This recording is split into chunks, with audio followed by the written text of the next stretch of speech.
It's a beautiful SoCon Saturday here in the mountains of western North Carolina. We've got quite a battle on hand. The day begins with 3 SoCon teams unbeaten, 2 of them about to square off here at Whitmire Stadium. The Furman Paladins in to take on the Catamounts of Western Carolina. And hi, everybody, and welcome in with Jay Sonhalter, Pete Hannity. Jay, these teams each average right around 30 points a game, but they do get it done much differently on offense. Each side has had so much success. With Furman, they're going to run the ball more, use multiple tight ends, and control the shots they take down the field. Where Western Carolina plays up-tempo, we're going to see a lot of shifts in motions and see them really test out the secondary with the area assault they like to run. We've got quite the game within the game as well. The top pass rusher in all of FCS on the Furman side, and Western Carolina's quarterback may be the top QB in the division. Yeah, Taron Dickens has been outstanding for the Catamounts. Last week, he started off the ball game 46 for 46, an NCAA record in his ability to get outside the pocket, extend plays, and keep his eyes up the field is what makes him special. He's accurate, and he's got a chemistry with his wide receivers, knowing where to go pre-snap. He always seems to hit them in stride in the perfect ball placement. Over on the other side, the challenge for Joshua Stone King is going to be getting after Dickens today. He's improved so much from last year to this season. This year, he's creating havoc, 9.5 sacks and 13.5 tackles for loss. Both of those lead the country. He's skilled, he's a technician, he gains leverage up front, and that quick first step of his allows him to get across that offensive line. He's really good in run support as well. He's a multi-talented defensive lineman.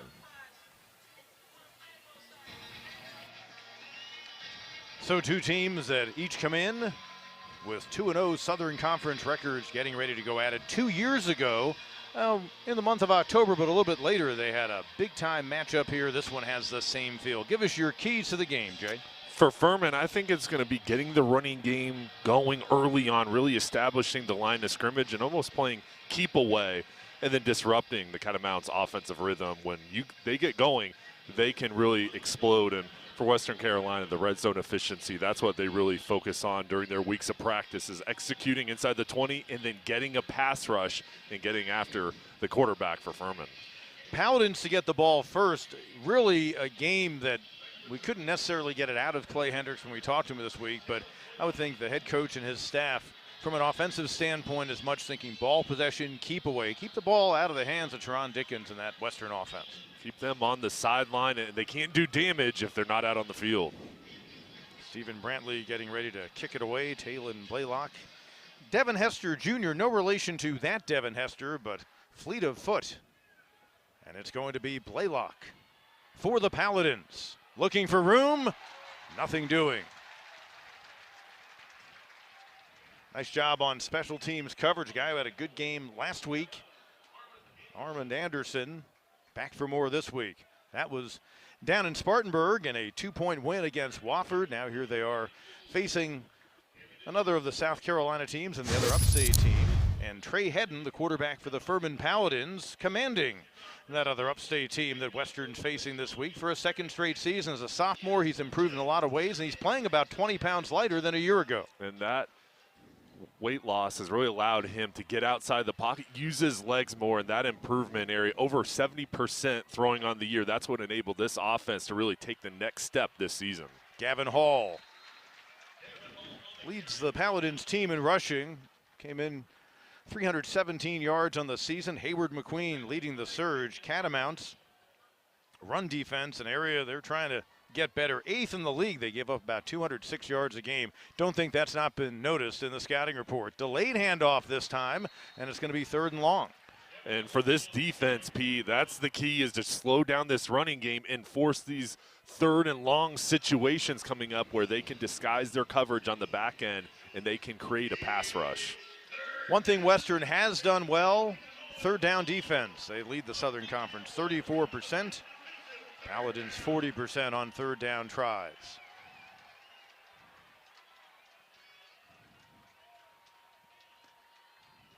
Heading on 3rd and 9. Fires beyond the reach. Ethan Harris, the intended target. Furman 3 and out. We'll see their punter, Ian Williams. And this defense is so good on 3rd down because of the different looks that they'll show. There were no down linemen on that play. 5 rushers getting after head and forcing that errant throw. Williams handles both the place kicking and punting chores. As good of a kicker as you'll find in the SoCon, and his average better than 44 yards a punt, but that's an area where he has been inconsistent, and in a game where field position is going to be huge for Furman, he's going to have a good day. No pressure applied. James Tyre on the return. He'll go out of bounds in Paladins territory, just beyond the 40-yard line. Good starting field position for Taron Dickens and the Western Carolina offense, a Catamounts team trying to make it 4 straight wins after the 0-3 start. And oh, by the way, Dickens missed the first 3 games. They've been a completely different ball club since. One constant, though, has been that guy right there, James Tyre. We mentioned the NCAA record for his quarterback last week. Well, he had the 5th best day in program history with 13 receptions and 3 of them for touchdowns in the victory at Wofford. 1st and 10, Dickens, fake handoff. Going deep. Going big, Dutton beyond his reach. I don't even know if he would have been in bounds had he caught it. And they're going with a double move there out of the chute. They were looking for a touchdown. It was an out and up route. That ball sailed a little bit with Dickens going out on the sprint out. AJC on the coverage for the Paladins. Dominic Dutton, one of the many threats they have in their wide receiver stable. It's a great place to be a quarterback because you know you've got guys who can catch it and do something with the ball once it's in their hands. Tyre falling down, looked like he might have a seam, and it'll bring up 3rd down for the Catamounts. It's going to be important today for the defensive backs and safeties on those quick screen passes, the perimeter passing plays that Western Carolina likes to use to be physical and not allow any yards after the catch. Western 5th in the SoCon in 3rd down offense, 38%. Another deep ball. Another one intended for Dutton, and it's intercepted near the goal line. There is a penalty marker down. Let's see if Billy Lewis, who came into the game leading Furman with 2 picks on the year, if that interception will stand. Pass interference, defense, 15-yard penalty from the previous spot, automatic, 1st down. Michael Farmer, our referee. And there was a shove there, an easy call with the flag coming in. And again, 2nd passing play where Western Carolina was going for it all. It's going to result in the penalty, 15 yards moving forward, and this drive continues. So 2 of the first 3 pass attempts, deep balls, and perhaps they want to go to work on a Furman defense that often plays 3 safeties. They'll go with 5 DBs on just about every snap. Little dump off screen inside. Pat Boyd grabbed from behind. Daniel Hernandez catching up on the play. Nose guard out of Fort Worth, Texas for the Paladins. And this offense, no huddle, moving quickly to the line of scrimmage as Dickens looks over to the sideline and gets the play call. Ryland Wells, the offensive coordinator, along with Kerwin Bell, communicating in. Boyd off a handoff, trying to turn the corner, hit hard. Late marker thrown behind the play. Talon Blaylock stepping up, making the hit. Number 78, 10-yard penalty, 2nd down.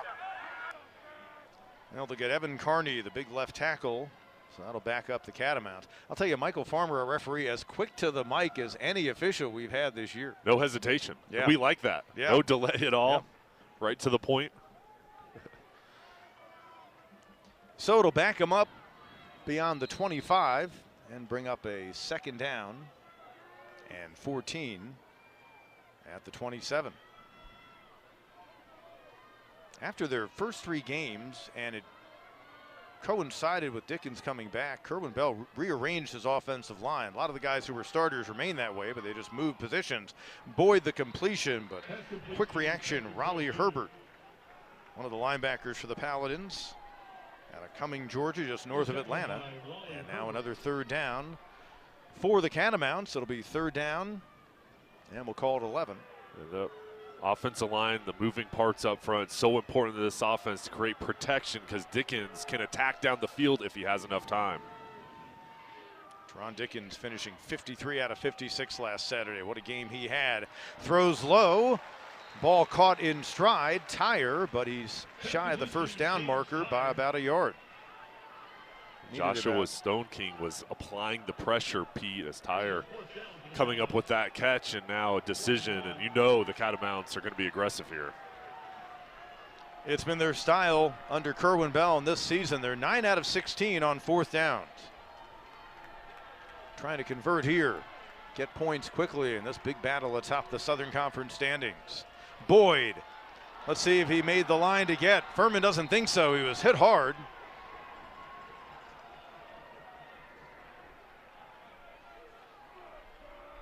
Still waiting for an indication. And it appears it is a 4th down stop.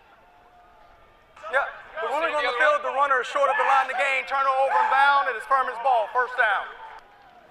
Furman 2nd in the league in 4th down defense. A great job by that interior defensive line. Stone King was in on the hit as well, and a big win for this defense. 4th and 1. Who's going to win the battle? The first round goes to the Paladins. Luke McLaughlin, the linebacker, also applying a big hit, so the Paladins get a stop.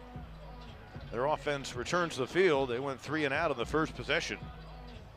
And back around the same spot where they started their first drive, but for their sophomore quarterback, Trey Hedden, out of Tampa Catholic.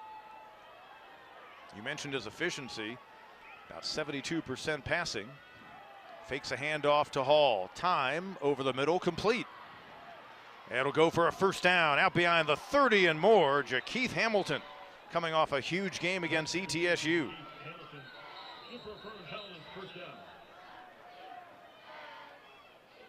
And Hamilton slow to get up. Paladins offense already without Evan James, a true freshman who really made his mark with 32 catches over the early games of the season, but he's out with a shoulder injury. They hope he can return soon. Hamilton has filled that role well, but we see he's being attended to. We'll take a timeout early on here in Cullowhee. Got ourselves quite a matchup here in the SoCon, a SoCon Saturday, and we're scoreless, Furman and the Catamounts. Jakeith Hamilton, the Furman wide receiver, helped off the field. Looked like he was trying to put some weight on, I believe, his right foot after he went down. Catamounts trying to make it back-to-back wins in the series for the first time in a decade. Well, last year when they picked up a 52-20 win down at Paladin Stadium in Greenville, a record-setting day. Cole Gonzalez was the starting quarterback then. And on a day when they amassed over 800 yards of total offense, he threw for 620. They finished with 652 passing against the Paladins. It was the first win there since the front end of those back-to-back victories 1 decade ago in 2014. Teams have split the past 4 games. And this one, even though it's just a couple of games behind them in the schedule, just the 3rd game in conference play for each, you want to keep pace with Mercer, which is playing outside of the league and winning handily up at Princeton today. They're the other unbeaten team. But this could mean a potential playoff spot, and certainly you'd feel better if you came out of here still without a loss in the league as far as the championship goes. 1st down carry, about a yard gained. Gavin Hall has become the go-to guy. We'll also see CJ Nettles out of the backfield today for Furman. Clay Hendricks said earlier in the season they didn't have a lot of success running, but he thinks because they ran into a lot of loaded boxes and they've tried to be more selective. Play action, Hedden completing, and Hester with the catch out beyond the 45-yard line. Taken down in the coverage by Cameron Dabney, who had a really interesting game against Wofford last week. Some highs and lows for him, but one of the better cornerbacks in their program, and a guy who can really make some spectacular plays. Out to the 47, 1st and 10. Complete to the tight end, Luke Clybourne. Biggest player on the field at 6'7". Transfer from Newberry with a couple of years of eligibility. 265 pounds, and look for him to play in line and split out in the slot. And right now, Western Carolina really shading inside to stop the running attack. There are open areas in the zone defense on the outside for Hedden to throw. Gained 6 on the play. 2nd down and 4. Just beyond midfield, Hedden with time, gonna go deep. Looking for King, and he's got him, touchdown. Actually, or was it an interception? A fight for the ball. And the indication is an interception. How do you like that? Hassan Sykes on the coverage. The ruling on the field is an interception by Western Carolina. The result of the play is a touchback. It's his 3rd of the year. That leads the team. King looked like he had the angle on it, may have possessed it momentarily. And King's going to gain leverage here, and he's initially going to have this ball. But then it looks like that immediately it got ripped away from Sykes, and what a play from the defender there. As soon as that ball came into the hands, he just pulled it and snatched it right away for the huge play. 7th interception as a team for the Catamounts a year ago. That was a huge stat for them. They had their best season in picks in better than 40 years when they had 21. So back to work goes the offense for the Cats, and a sack. Joshua Stone King, who else, leads the nation, takes down Dickens, and Stone King recording a 10th sack on the year, now has 10.5 on the season. And he was just coming off that right side, shoving the hands of the tackle away. Clean path to get to Dickens. There's nothing he could do. His inside move on the opposition is just so tough to defend. That's how he had one of his sacks against ETSU last week. Here's a pitch, Boyd trying to get some of the yards back. And he'll be stood up at the 19-yard line.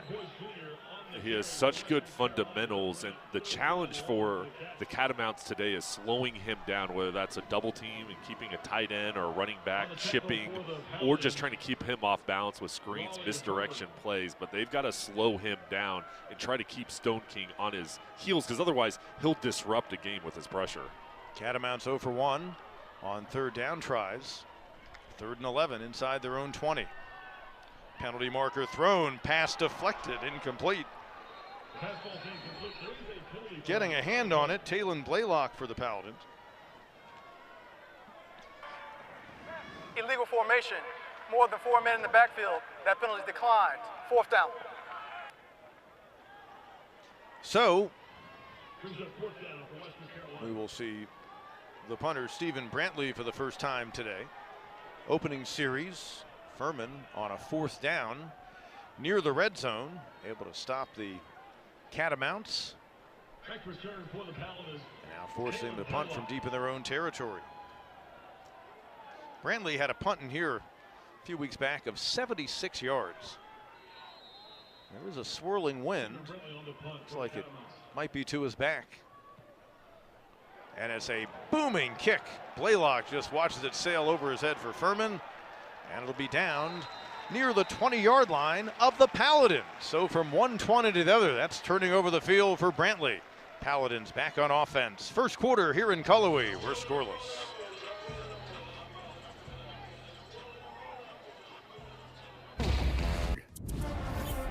Scoreless game, opening quarter here in Cullowhee. Furman about to go back on offense. Beautiful day in the mountains of western North Carolina. Beautiful setting.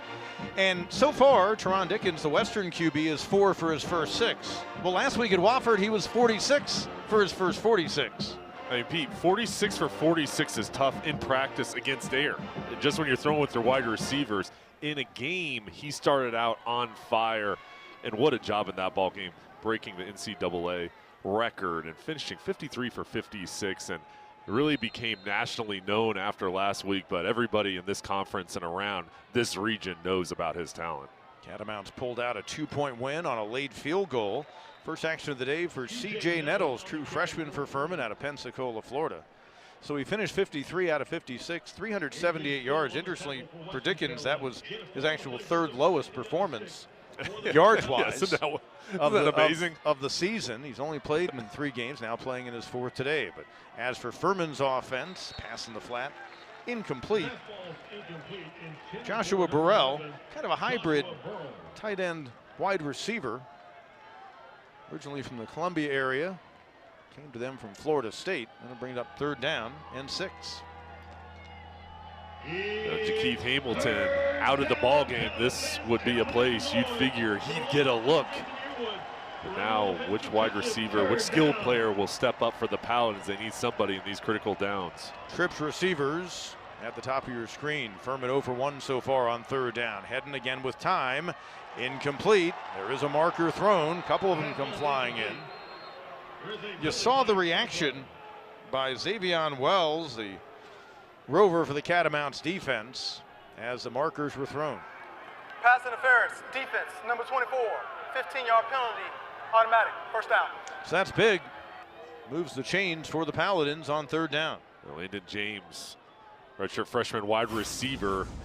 It's going to be an out route, and he just gets held and immediately is wanting the flag, and it comes in, and this drive continues. Side having penalties that have resulted in drives continuing on. 1st and 10 now out at the 32. Back on the field, Hall, and nothing doing left side. Catamounts last week against Wofford limited the Terriers to just 55 yards. Now, folks who know the SoCon know that Wofford has had some struggles offensively, but that was still a good effort. They limited the Terriers to 32 yards rushing, as it turns out.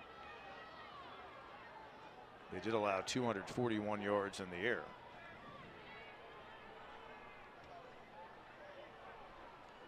Jet sweep. King. Upended. 3rd down upcoming. Yeah, this was a great job from the Catamounts defense, because initially it looked like there was going to be a running lane. Blockers out front for King. And that defense closed very quickly, swarming over to make the play and force this 3rd down. Another 3rd down upcoming. Paladins converting on that penalty moments ago. It's 3rd down. Cal fans, make some noise. Told you Western's D best in the SoCon as the day begins on 3rd downs. 34%. Hedden, more time in the pocket, but it collapses, and he's sacked back at the 20-yard line. Huge surge right up the middle. Caleb Fisher eventually the one who takes him down. 2nd sack of the year for the senior out of Decatur, Georgia. And Fisher just kept working up front. 6'3", 240 pounds, and very physical. The coverage was there in the secondary, allowing Fisher that extra step to beat the guard and fall into the backfield and get down headed. Ian Williams booted a 39-yarder in his first attempt. Wind has died down. Good kick. Gonna back up Tyre to the 25. Looks for a return. Looks for room outside. Able to get around the corner. Eventually Herbert forcing him out near midfield. So once again, good starting field position for the Catamounts. Their opening drive began in Furman territory. And Taron Dickens in the offense now will look to move things on down, get the first points in this game. Just over 5 to play in the opening quarter, along with Jay Sonhalter. Pete Hannity with you here in Whitmire Stadium. A couple of teams that start the day both 2-0 in the SoCon, and Paladins 4-1 overall. Their only loss in overtime, a 1-pointer to the Pioneer Football League's Presbyterian Blue Hose. An 0-3 start for the Catamounts. They're trying to make it 4 straight wins. You figure the winner of this game will make the national rankings. And a 1st down handoff with the ball initially appearing it came out, but the indication is that ball carrier was already down. Markel Townsend.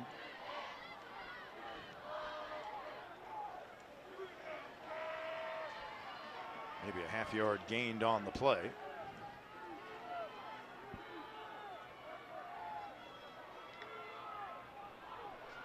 Second down, and now we get whistles, and we'll get an illegal procedure call against the Catamounts. False start. Offense. Number 10. 5-yard penalty. 2nd down.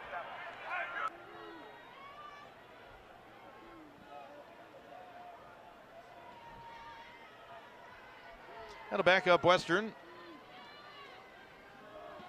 I think it's 2nd and 15. This offense just hasn't gotten into a rhythm yet. They haven't had that explosive play or those multiple 1st down pickups. It seems like penalties or just good defense from the Paladins.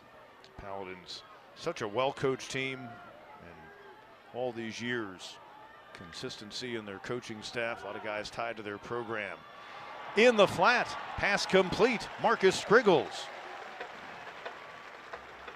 And it'll be 3rd down and short.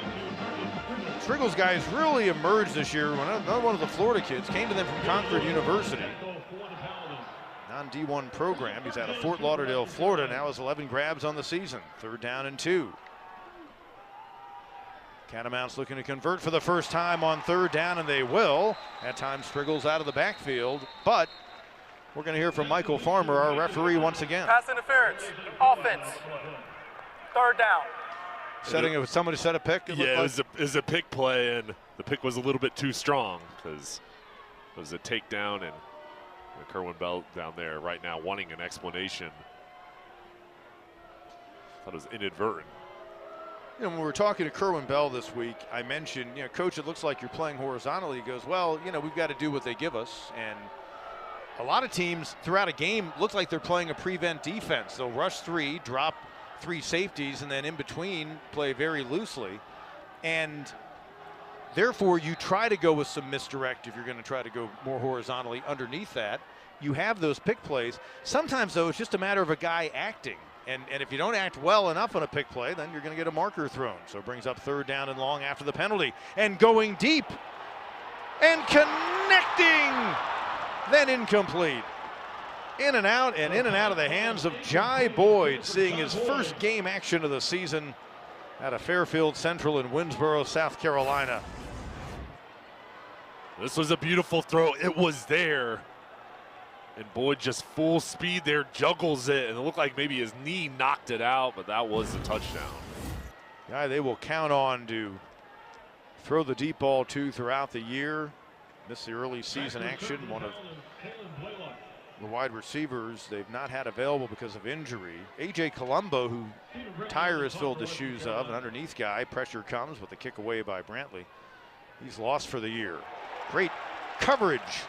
Nowhere to go for Blaylock on his return attempt. Catamounts back on defense. We're scoreless. 3.5 to go in the opening quarter. Furman and Western. Tight battle in the SoCon. Scoreless here late first quarter. He's the Dean of SoCon coach's 9th season at his alma mater. Furman has done a tremendous job getting this team back into a regular participant in the FCS playoffs and as a SoCon title contender. And you see going for win number 59.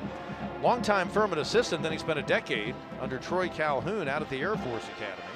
Brought a lot of those principles and meshed those into what they've done at Furman over the years, but such a perfect fit for their program. Great guy, and he's just been a great head coach, one of the many they've had over the years with the Greenville, South Carolina school. Nothing doing.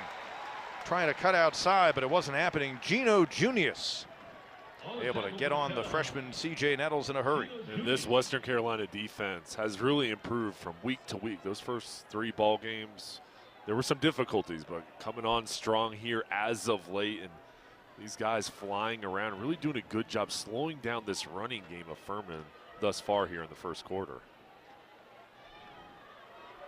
Paladin's team that's in overtime loss by 1 against PC away from being 5-0. Play action, slant, great catch with the defender on him. But it'll bring up third down and long. Able to hit Ethan Harris on the connection. Pass is complete to Ethan Harris.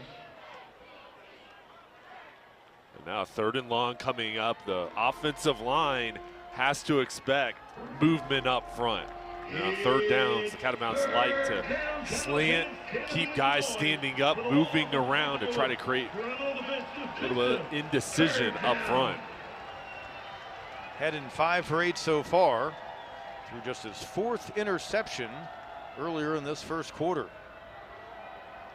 Looking to throw on third and long, but he's going to be sacked. Wow, flying in was Justin Wallace, the junior out of Miami. That's his 2nd of the year. And Wallace, 6'2", 250 pounds, just keeps working up front, keeps battling and pushes through. Then there's the fake from head and pulls it back, and then he just sprinted in. And this defense, again, showing that improvement, bringing a delayed pressure there to get to the quarterback. Just the 6th time this year that Hedden's been sacked, and it's the first time in 4 games that he's been taken down. A wobbler by Williams, punting from his own end zone. Not what Furman was looking for there. Out of bounds inside of the 45 of the Paladins. And once again, good starting field position for Taron Dickens and the offense of Kerwin Bell. Now in his 5th season looking for a 28th win, trying to get the Catamounts a 3-0 SoCon start for the third time in as many seasons. Yeah, his offense has played really well, and it was great talking with him this week about his philosophy, building a team, what he looks for in recruits, and the culture that he's developed here at Western Carolina. Bell winning a national title in a previous stop at Division II, Valdosta State. Also a head coach earlier in his career at Jacksonville. Before the snap, we've got whistles. Heard our share of those. False start, offense, number 67, 5-yard penalty, first down. Stephen Hamby, one of the guards, 5 penalties so far against the Catamounts, and it'll make it 1st and 15.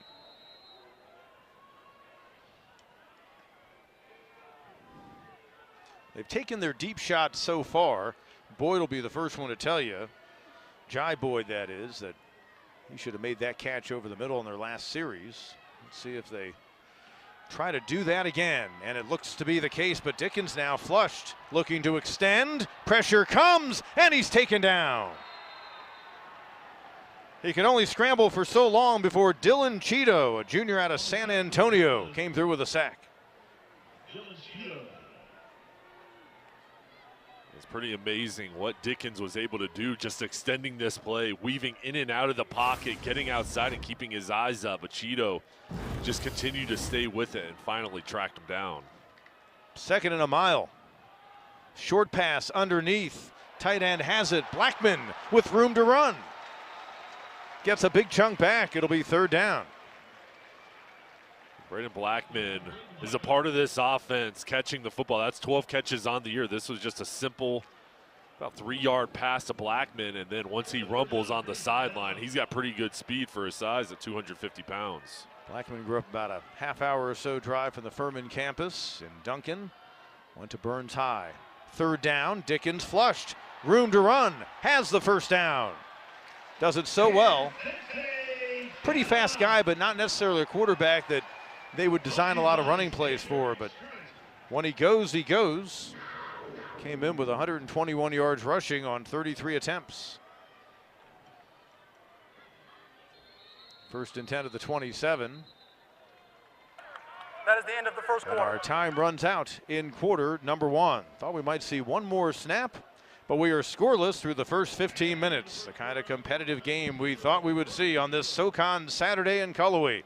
Furman and Western, one of these teams will emerge still unbeaten in the Southern Conference. Into last week's game, what a season it was 40 years ago. Under the late great Dick Sheridan, the Paladins made it to their first ever 1AA FCS national title game. Bobby Lamb was their quarterback. They had other stars on the team like Chaz Fox and John Bagwell. Paladins eventually lost to Georgia Southern in a heartbreaking 2-point loss for the national title. Another member of that team, one of their offensive linemen and their current head coach, Clay Hendricks. And they still keep close contact, all those guys from that year, and a close bond with all the success they shared at Furman. More than 50 members of that squad came back. Pump fake, and now a throw toward the end zone. Dickens, he was trying to get it to Tyre. There was contact. Step for step was A.K. Burrell, the defensive back. It'll be ruled incomplete. I do believe Tyre was lobbying for a flag. Yeah, and the fans as well. Everybody not pleased with that no call. This offense is starting to be aggressive, taking the shots down the field. These wide receivers and Tyre, they're using a double move. 2nd down and 10. Handoff Townsend, and he's bottled up. Kamari Reed, who's stepped up in the backfield this year for the Catamounts, was injured last week at Wofford, so he's not available. By the way, Clay Hendricks, now the head coach of Furman in his 9th season, was an assistant coach on the 1988 team that won a national title under Jimmy Satterfield when they knocked off that same Georgia Southern program in another tight game out west. Little slip screen, Dominic Dutton dropping it. It'll go as an incomplete pass and bring up 4th down.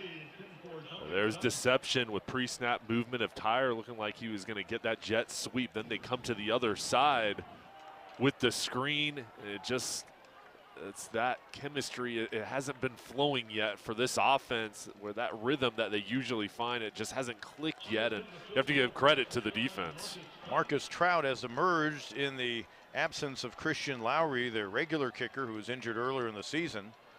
hit the winning field goal in the closing seconds last week for the 23-21 win at Wofford. 2 out of 3 on the season, as long as 34. This is an attempt of about 44 yards, and it's on the way, and it's good. So, new long for Trout early on in his Catamount career, a 44-yarder. And Western Carolina strikes first early in the second quarter. Catamounts a 3-0 lead at home against the Furman Paladins. Purple on each side, Western in front. Hey, grab me one. Marcus Trout's 44-yarder for the first points early on here in the second quarter. Beautiful October day, really a perfect day for football. Cool but not cold, and sunny, but it doesn't seem to be overbearing. Nice turnout. The students are currently on a fall break, we're told.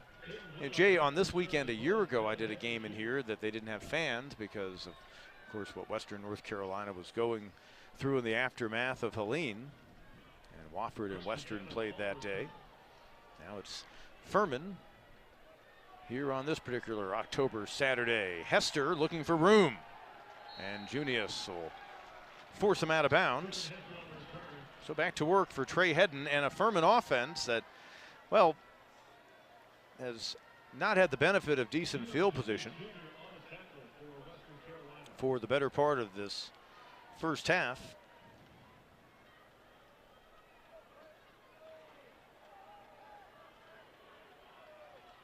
In 16 plays, they've amassed just 32 total yards.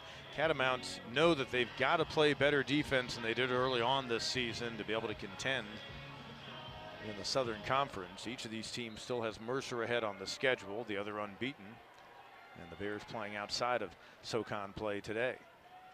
Handoff, Hall, and it'll bring up second down. And they have to rely on this running game to come through. 2 top wide receivers out right now for the Paladins, and they've got to rely on this ground attack to not only keep the Western Carolina offense off the field and slow down that rhythm, but they've got to continue drives and create balance for them and head and throwing the ball. Hall 6 carries for 15 yards, down and out intended for Harris. If you watch Furman and you saw the big game that Jakeith Hamilton had last week as a receiver, well, earlier in the ball game, on the first time he was targeted, made a grab for 19 yards. He went down with what looked like a lower leg injury, had to be helped off the field, and he has not returned. And we would suppose that it's questionable at best if he'll be able to come back in this game, based on what it looked like as he was putting very little weight on what appeared to be an injured right ankle area. Third down once again for Furman. 0 for 2 so far in the game. Hedden fires, and it's caught. Hall, a nice back shoulder catch with the defender step for step. Jamari Pierre-Lewis was right there, but Hall makes the grab and has enough for a first down. A really good job from Hedden getting away from the pressure and keeping his eyes up. And then Hall, the running back, showing off his hands, a quick out route, getting beyond the chains. Gets out to the 33. Sure, they're down 3-0, but so far the flow of this game, I think, to the Paladins' liking, and they just want to try to move those chains, but take their time on offense and see that clock continue to run. Time for Hedden off the back foot, and it's well beyond the reach of Harris in double coverage. There's max protection up front for the offensive line and the tight end staying in. They're looking for a big play to Ethan Harris. That ball sailing a little bit and good coverage on the outside from Cameron Dabney, number 21. Brings up second down. Harris is going to have to be the guy. He came in with 15 catches.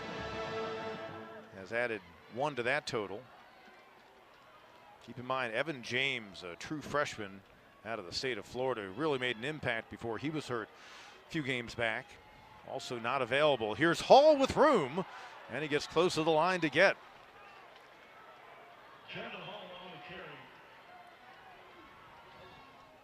Big burst of speed right up the middle. Good open field tackle by Nakona Simpson-Neely, or else Hall might have gone for many more. Caleb Foster kind of limping off the field, but that was an excellent job with the vision from Hall, reading the left side. It was a zone run and then the cut back going right up the middle. Inside handoff, trying to get the first down. Let's see. Jordan Thompson, middle linebacker for the Catamounts, indicating he didn't get it. And the down marker across the way already has a 4 put up. The interior of the defensive line just clogged things up. And decision coming up for Furman, and they're going to go ahead and punt this ball. The defense doing their job, stopping the run. Yeah, 4th down and 1. And sitting where they are, again, field position is going to be a big story because you'd rather have to make Taron Dickens go a long distance than a short one, obviously.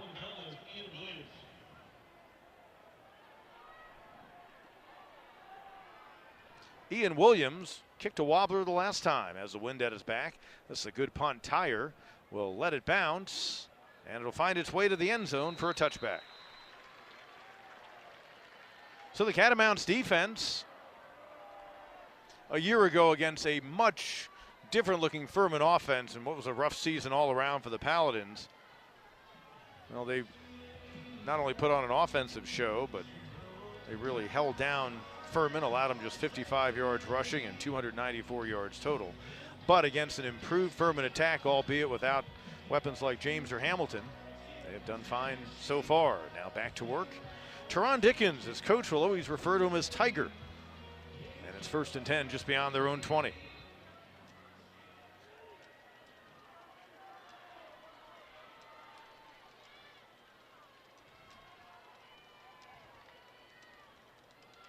The handoff and some room to run.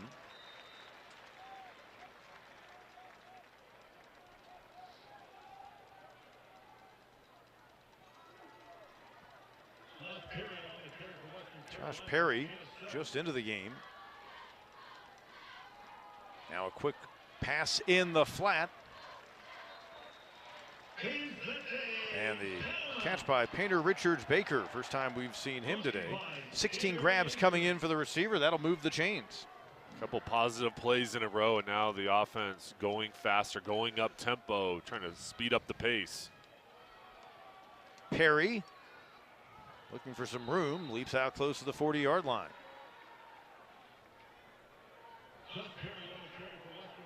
Perry, really good vision, just waiting for that line to block, and then attacks the whole positive yardage on 1st down. Perry, true freshman out of Orlando. This is becoming his series. Gets across the 40, it'll be 3rd down. In their running back room, they were counting on Branson Adams. He's been injured and was questionable at best for this ball game. Kamari Reed has really come on in his junior season, but he got hurt against Wofford last week. We saw Pat Boyd. He's been a constant earlier. We've seen Markel Townsend. Now Perry over the middle. Pass complete. Josiah Thomas, backup tight end, ball loose, but let's see. Appears the play was whistled dead as Thomas made the catch for a 1st down. Catamounts ready to go as they move the chains. It was a slant over the middle, created enough separation, and the ball ruled down as they quickly go back to the line and run the next play. Perry running right into Raleigh Herbert, linebacker for the Paladins. Furman does rotate a lot of guys in on their defensive front. A few years ago, Clay Hendricks, this was back 3, 4, 5 years, determined he wanted to play 40 or so guys on defense in the game. Just talking with some other coaches who had that philosophy. Looking deep, near side, in stride, Rossin with the grab. And he's in, touchdown. Michael Rossin, the freshman, his first career TD grab as a Catamount. And Western extends the lead. Rossin's gonna win with speed. This was a straight go route. Beautiful throw from Dickens with the loft to allow him to run underneath that, and this offense strikes with another big play. Able to get behind Keon Jones. Keep in mind the Catamounts with the interception by Sykes in the opening quarter in the end zone, denied Furman 6 points there, and now they strike over the top. Trout on to make it a 10-0 game. And he nails it. And Western Carolina big game in the SoCon, and frankly, the winner of this game probably jumps into the top 25 nationally as well. A strike by one of the top QBs in FCS for a 10-0 lead. A 50-yard scoring strike. Taron Dickens, Michael Rosson, and a 10-0 lead. So Dickens now on the season, adding to his touchdown numbers. It's his 14th touchdown pass of the year. Now here are the Catamounts playing a 7th game of the season. But keep in mind, this is just the 4th game played for Dickens. So 14 TDs in roughly 3.5 games. He's been amazing coming in. That 4th game, immediately making his mark and coming out exploding. This offense has really changed with him being inserted. Hester will bring it out. And he's taken down. Good special teams work continues for the Catamounts. Joshua Collins, the linebacker, on the stop. And Furman once again pushed back to start another offensive series. A good job with the coverage unit coming down and just hustling down to force this ball at about the 17-yard line and a long field to go here for the Paladins. Julian Quintero actually in on that play. It's a nice special team stop by Quintero. From their own 17, Hedden. And the Paladins going to work. Has protection, completes Harris. Enough for a first down out close to the 30-yard line. Hit as the ball arrived. So Maury Dukes on the contact. Don't forget about the fact that the Paladins have some tight ends they can use, but again, down 2 key receivers. Evan James hurt a couple of weeks ago, and Jakeith Hamilton left early on after making a catch in this contest. 1st and 10. Heading to look things over and just throw it away. A smart decision from Hedden. As he was reading the defense, there was nothing there. Just kept running, trying to give his wide receivers a chance, running out of room. Instead of throwing it to a dangerous spot, wisely just turfs it to live here for 2nd down. Paladins trying to stay patient. 10-0 deficit, about 9.5 to go here in the 2nd quarter. But really, your mission has to be to keep the ball away from Dickens and the Catamount offense as long as you can. Ball is fumbled on the carry by Hall. Let's see. And the Catamounts have it. The ruling on the field is a fumble recovered by the defense. Western Carolina ball, 1st down. 2nd turnover forced in the game by Western's D. Samari Dukes, the guy who makes the hit, knocked it away from Hall. He had a big series. And it'll be 1st and 10 for Dickens and the Catamounts at the 28 of Furman. This defense has been very physical, and then now going after the ball, The you ruling give the on the ball previous back to your play offense. is under review. So they will give it a look as much to maybe see if the ball went out of bounds before Western possessed it. Catamounts actually benefited from such a call last week at Wofford when it looked like Dickens was headed to the end zone, was hit and lost the possession of the ball right around the 1 or 2 yard line. As he was being tackled out of bounds by a couple of defenders by Wofford, the ball actually landed in play, but one of the Terrier defenders' momentum knocked it out of bounds just about an inch or two before a Wofford player could pick it up.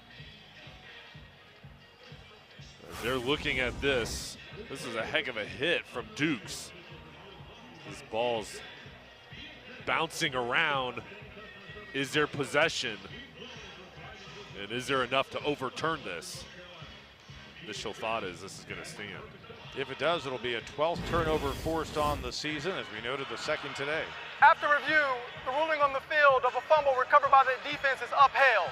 Western Carolina's ball, 1st down. So the Catamounts do come up with a big 2nd turnover. Now they'll try to cash in and extend this 10-0 lead. We were scoreless after 1. The Trout 44-yard field goal came a couple of plays into the 2nd quarter. And then the quick strike, Taron Dickens to Michael Rosson. With this offense being as explosive as it is, for Furman, you cannot give them short fields. And a mistake there with the turnover, and this ball's placed at the 28-yard line for Dickens to begin the drive. See the Catamounts defense celebrating on the sidelines. A couple of wide receivers either side. Tyron Dutton, two of their most reliable at the bottom of your screen. See if Kerwin Bell, right after a turnover, tries for a quick strike. Little option, now reverse Dutton, looking for room. Pursuit in the flat, has the first down. Dominic Dutton early in the season had a 97-yard kickoff return based solely on his speed. He shows you how quick he is. And in the red zone now for the Catamounts.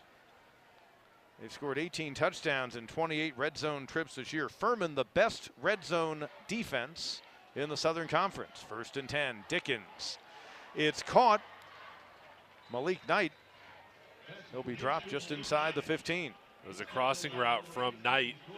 Seemingly on every play, there's a pre-snap motion, somebody moving to make the defense change their call, get guys moving on the defensive end, then they'll go in another direction. And I believe Clay Hendricks noted that one of the differences he notices in Kerwin Bell's offense is the fact they are doing a lot of shifting and a lot of motions pre-snap.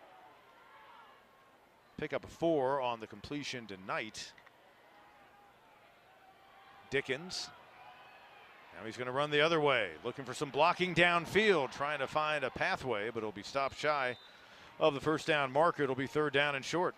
And Dickens is so talented because this was well defended from the defense, rolled out to the left. Everything was covered. So the defense wins, but they don't because Dickens looks over to the right and finds enough yardage to make a positive gain and make it a 3rd and 1.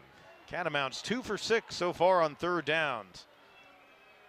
3rd down and a short one. Dickens lobbing, caught, Perry, touchdown.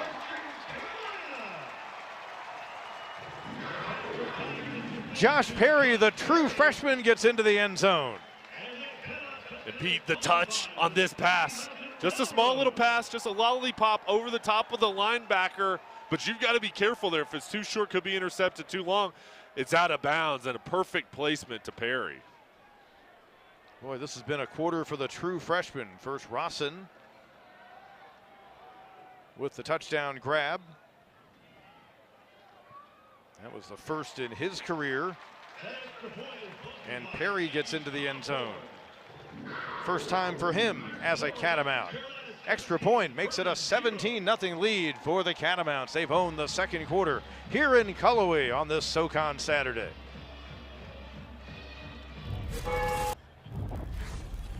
Well, just like that, a couple of freshmen making their impact.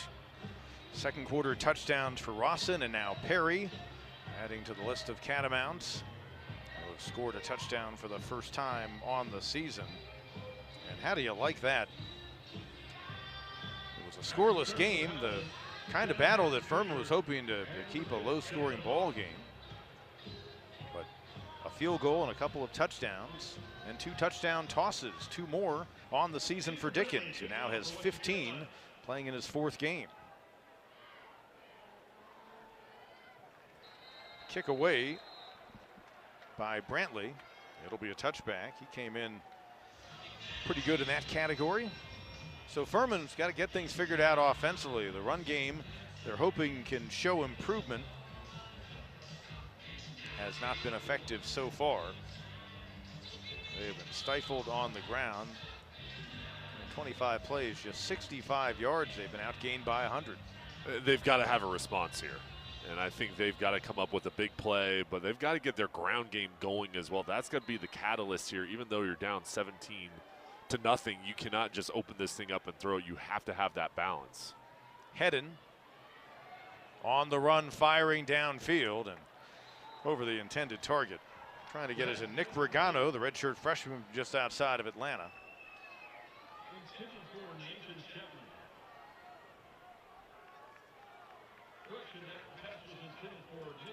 So it'll be 2nd down and 10.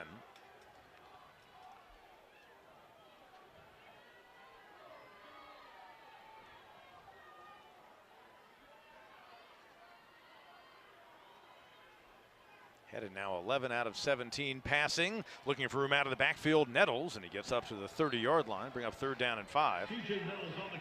Nettles quicker than Gavin Hall, their starting running back. He was shifty there. There's initial surge, kind of jumped out of the way, and found a crease. This is a big third down. The offense here, you've got to look towards Ethan Harris or the tight end, something over the middle. Paladins 40% on third downs in the season, just 1 for 4 so far. Heading, pressure comes, firing. King off his hand, incomplete. The pass ball is incomplete. Intended for number 7, Kerry King. Kerry King came to them from East Carolina, grad transfer out of Tampa. And once again, we'll see the punter, Ian Williams. This was a corner route. There's protection up front for Head, and the ball just sails. And there was an opportunity for a big play. They just haven't found the connection yet consistently.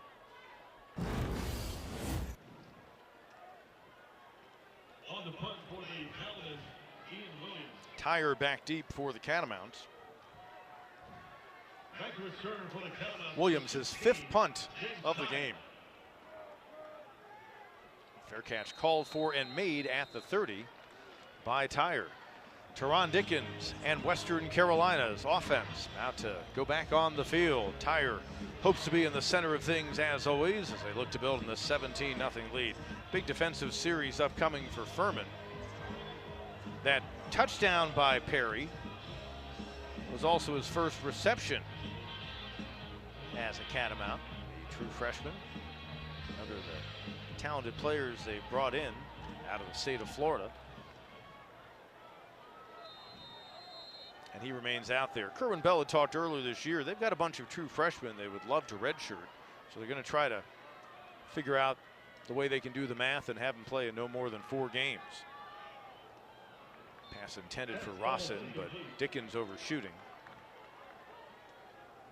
That's the balance, figuring out, hey, when to insert these guys and making sure you preserve that redshirt if that's your plan. Especially when there's as much production as they've shown with these guys coming in immediately making a mark. Dickens 11 out of 17.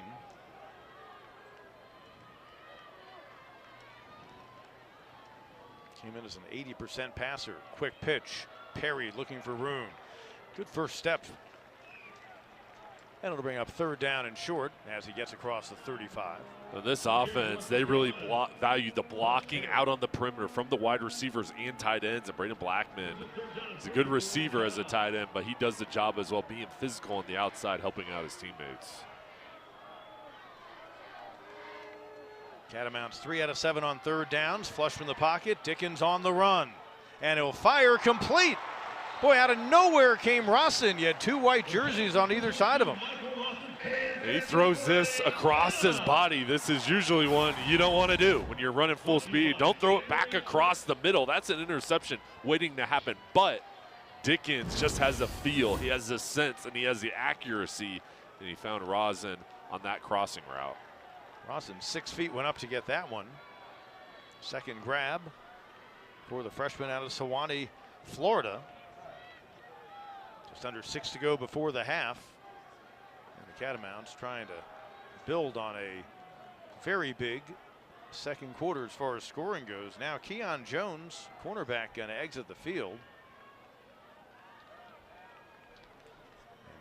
Dickens came in at 80% today. Not all that bad. And you see the 129 yards to go with that percentage. Couple of touchdowns, giving him 15 on the year in 3+ games. The blitz, and he tried to shovel it. Trouble is he couldn't give it to Evan Carney, his offensive tackle on that play. And now we're going to get a penalty marker thrown in for grounding because he was in the box, and I don't think there was a receiver in the flat. Carney would have been happy to oblige. Yeah. And we saw some FBS team ran that little, it might have been Auburn a couple of weeks ago. They made a lineman eligible. You can throw the ball behind anybody. Yeah. You can't throw it forward to anybody. And they Carney would have been happy to run that play. The ruling on the field is a fumble recovered by Furman. There is also the marker down. I didn't realize that they had ruled a fumble, but this was clearly a pass. Yeah, I mean, it's a it was shuffle. a And there is no flag on the play. Well, Kerwin Bell is about 20 feet off of his sideline. I have a feeling he will want them, if this is a case where they can review, and the Paladins now celebrating.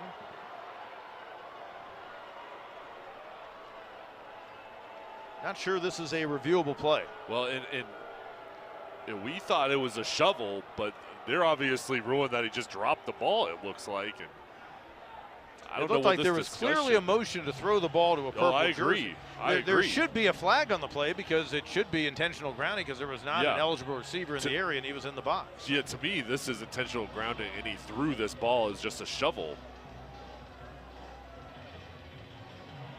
Let's see the decision here. The ruling on the field of a fumble recovered by defense is under review. There is no foul for intentional grounding due to the fumble. So interesting. So if they don't rule it a fumble, will they then say it's intentional grounding? I don't think they can do that. Yeah, I don't but think again, you can switch it back. Yeah. So they can review it. I just wasn't 100% sure that this particular situation could be. It clearly looks like he's throwing the ball. If he had a receiver on a jet sweep and he threw it like that, He's throwing the ball. you wouldn't question it at all. I mean, I'm surprised this was ruled a fumble because that looks evident to me that he was trying to shovel it off, and it was forward. Now, remember, they did throw a penalty marker initially, and then apparently a discussion led to the fact that it was determined it was more about the fumble than intentional grounding. There was no contact to knock the ball away, and I would think that's also part of their review. Our referee, Michael Farmer of the SoCon crew with the headphones on.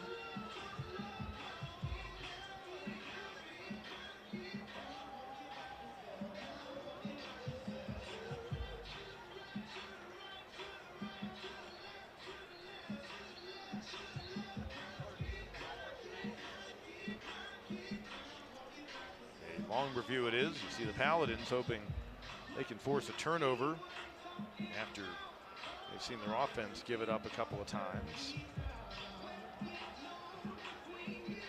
Furman made it a specialty in their run to the SoCon title in 23. They forced nearly 30 turnovers that year. Take another look. I mean, you can even see the hand motion. He's throwing just across his body, yeah. And he drops his hand to get the momentum behind the throw, and it comes through like a throwing motion.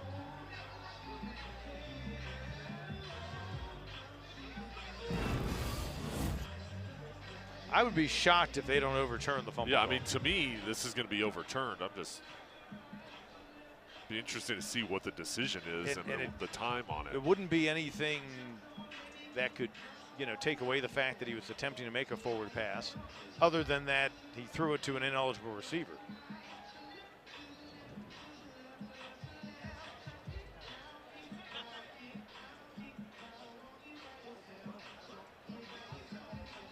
And now you got the Western defense waiting to see if they're needed on the field. And it's funny, both position groups are huddled on each side. onto the field on each side because they're not sure groups. which group's supposed to go out there for either side.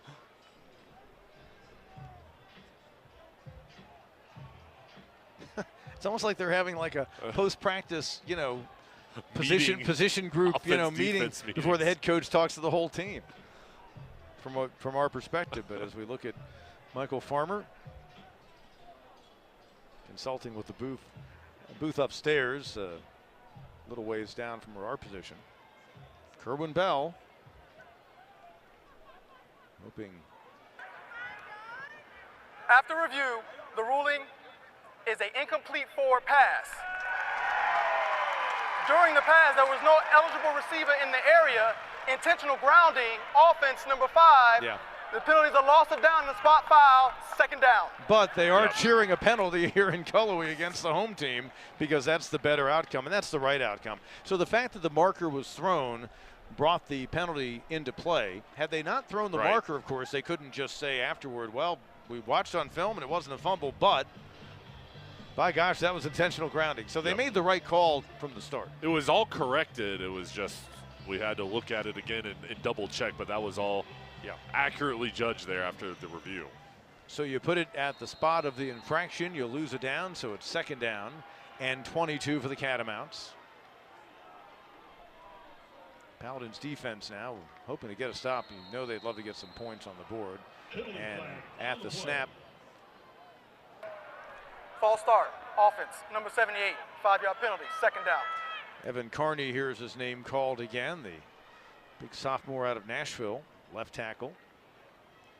6 penalties for the Catamounts. Starting to add up here, and they've been able to overcome it with a 17-0 lead, but that's an area they need to clean up.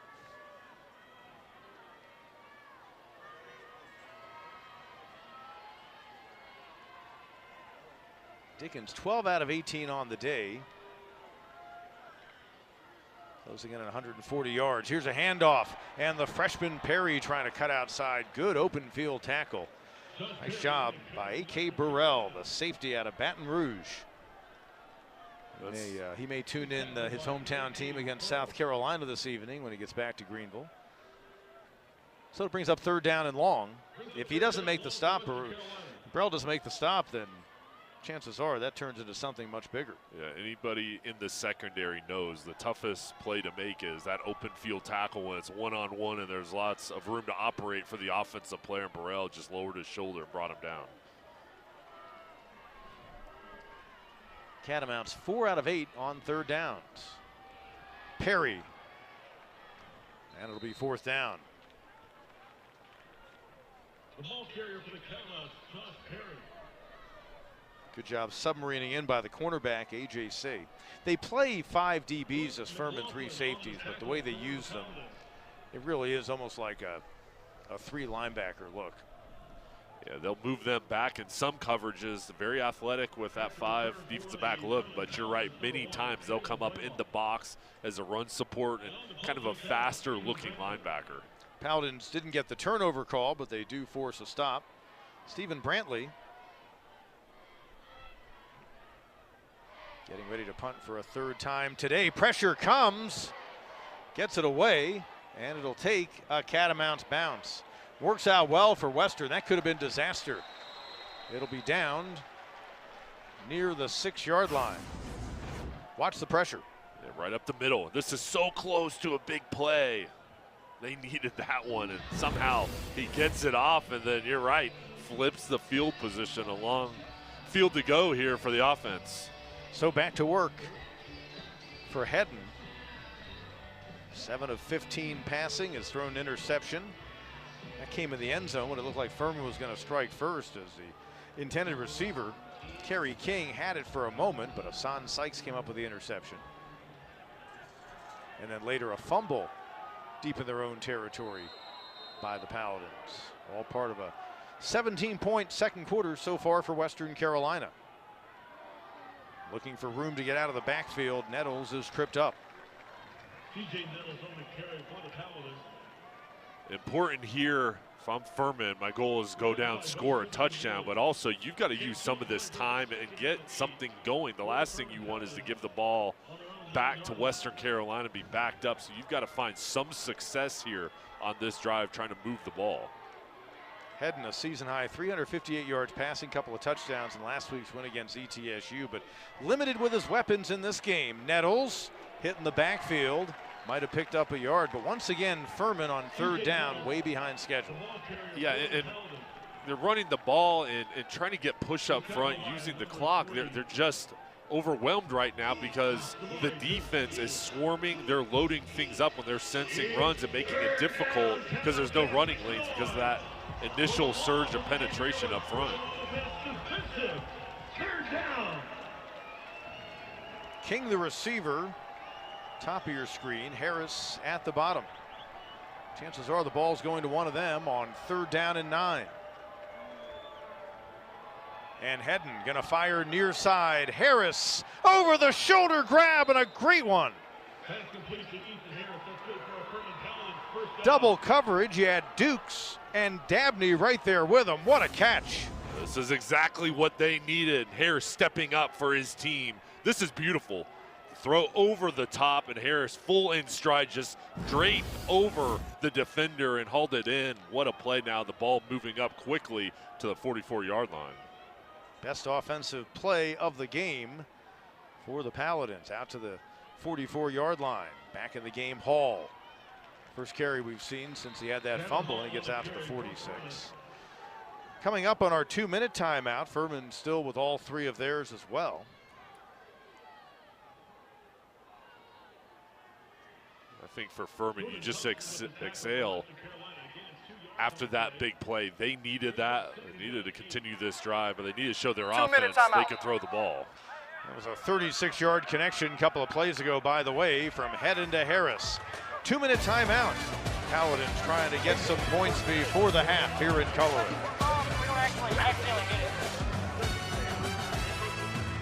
Oh, no, he's saying get away from the ball. The honored veterans and first responders from the region here at Whitmire Stadium. Nice tribute to those folks who do such very important work. And here in the late stages of quarter number 2, the Furman offense trying to get something on the board before the half. 17-0 Western Carolina, all points coming here in our second quarter, but that 36-yard connection heading to Harris moments ago, bringing a little bit of life into this Paladins attack. And that was the first big play through the air. They needed it, and now I think they have to continue to feel that sense of urgency to get points on the board here before halftime. Furman team, 7 first downs. They have tried to run the ball 15 times. You see what the average is. And really, it's been an issue all year long. They're trying to build on their average. They're about 96 yards a game. Last year, in a rough season, they were only about 95 yards. And one of the things that's made them a successful program over the years, they've had a balanced offense, but their run game is usually how they establish themselves when they had the ball. Second down. And 8, just beyond the 45. Hedden, man in stride Harris, incomplete. Dabney on the coverage. Hedden starting to look towards Harris more with the top 2 wide receivers out. Harris next man up, and he got open on the slant route. That was good coverage, though. Third down Paladins, 2 out of 6. Catamounts still with 3 timeouts remaining, and Dickens does not need a whole lot of time to move his team down the field.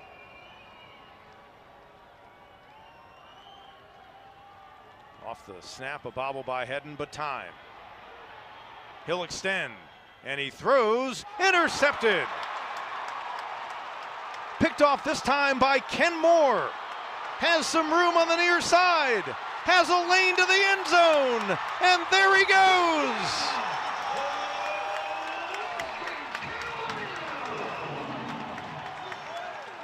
First pick of the year for the junior from Miami, Ken Moore.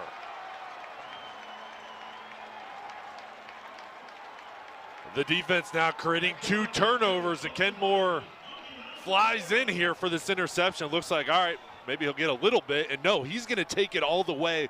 Look at his teammates out front blocking, getting over to the sideline. Nice job over there by Justin Wallace, number 10, to seal it off the edge and allow Ken Moore to get in the end zone. Scale of 8 Olympic gymnastics. What are you giving that flip? That's pretty good. I'm going maybe a 7.5. That was impressive. And they're dancing on the sidelines here in Cullowhee. Second pick of the game, 3rd forced turnover. And they've all been big for the Catamounts. Officials still talking things over. There is a penalty marker down near midfield, but as that celebration goes on. The result of the play is a touchdown. During the return, unsportsmanlike conduct on the passing team, number 51. Unsportsmanlike conduct on the intercepting team, number 2. Those penalties offset. Each player has 1 unsportsmanlike conduct towards disqualification. So Micah Nelson for Western, Luke Pettit for Furman, the guilty parties. When all is said and done, it's a pick 6 for the Catamounts. Ken Moore. And extra point will make it a 24-0 game.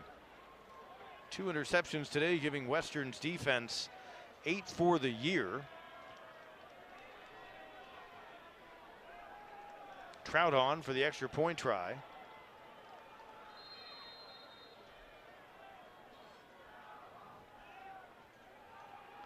Moore had a big game against Wofford last week. And the extra point by Trout. So the defense scoring some points for a team that's got a potent offense. And 24-0. What a second quarter it is, really, to change the look and feel of this game for Western Carolina. That first quarter, a little sluggish for both teams. Not a lot of action, and then This game has flipped with the production, and I'll tell you, coming into this ball game, the story was how explosive the Catamounts offense is, and they've got it going here in the second quarter, but really this game has been about the defense pitching a shutout right now, creating 2 turnovers, and then that interception stretching out this lead, being returned for a touchdown. In Greenville last Saturday, ETSU extended a 15-7 halftime lead to 22-7 on the very first play of the second half. So the Paladins came from 15 down. Well, obviously a bigger deficit this week, still with a half to play, and 1:38 to go with all 3 timeouts, and perhaps Hedden and the offense can do something in what remains here in the second quarter. Fair catch called. It'll put the ball out at the 25-yard line.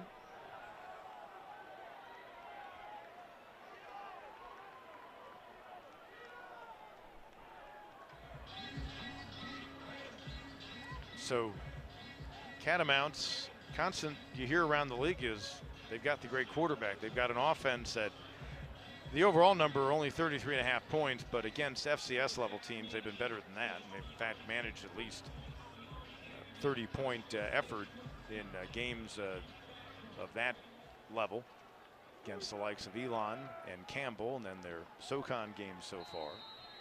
Gardner-Webb as well. First and 10 from the 25. Hall. Now you wonder if Kerwin Bell may be inclined to use any of his timeouts. A yard gain by Hall. With Hamilton going out early in this game with an injury, that was their top threat in the passing game of the receiver. Their freshman receiver, Evan James, still not available. Their best threat is Ethan Harris. Bottom of your screen had that 36-yard grab earlier. That's King moving in motion. Here's a handoff to Hall, and you almost get the impression Paladins would just as soon get to the locker room and try to regroup. But Kerwin Bell will go ahead and use a timeout with 57 seconds remaining. Western Carolina. That's their first timeout of the half. And they're going to try to get the ball back for one more shot at it if they can get a stop here. And I think you're right for Furman. You're just trying to get in, make adjustments, and end this half. And now you're going to be forced to try to pick up this 3rd and 5 to finally get to the halftime break. In putting up over 800 yards last year in Greenville in the 52-20 win, a game that had a much different feel than this one. But still, they're nearly halfway to that point total from last year's victory here. And if they do get the ball back, I mean, they could easily get inside of Trout's field goal range. He's already hit one from 44 today. And could be on a similar scoring pace, trying to make it back-to-back wins against Furman for the first time since 2014 and 15. It's third down, Cullowhee. Make the noise for the law of the Airwood. Throwing all the benches, Kitchen. Third down. Furman trying to convert for a 3rd time in 8 third down attempts. And Hall with room on the right side. He's got the first down and into Western Carolina territory. Out of nowhere, that was the best running play of the day for Furman. And now this changes things a little bit because you call that timeout to try to get the ball back, but if you give up a first down like they just did, now it gives a situation here where Furman can be aggressive. And you're at a stage of the half where the clock will stop with Hall going out of bounds, so the Paladins can reset.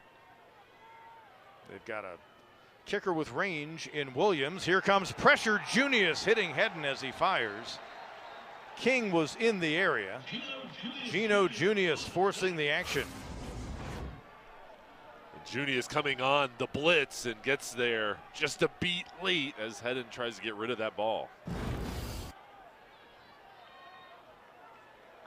And now the marker is thrown by Michael Farmer. There is no foul for intentional grounding. They hit it on the quarterback, called the ball to fall short of the line of scrimmage. And yeah, that clarifies what we thought we saw initially. Now, King, the receiver of Furman, was backing out of bounds, which would make him an ineligible receiver, but I think at the time of release, he was still in bounds. So a 2nd and 10 upcoming from the 48-yard line with 48 seconds remaining here in the half.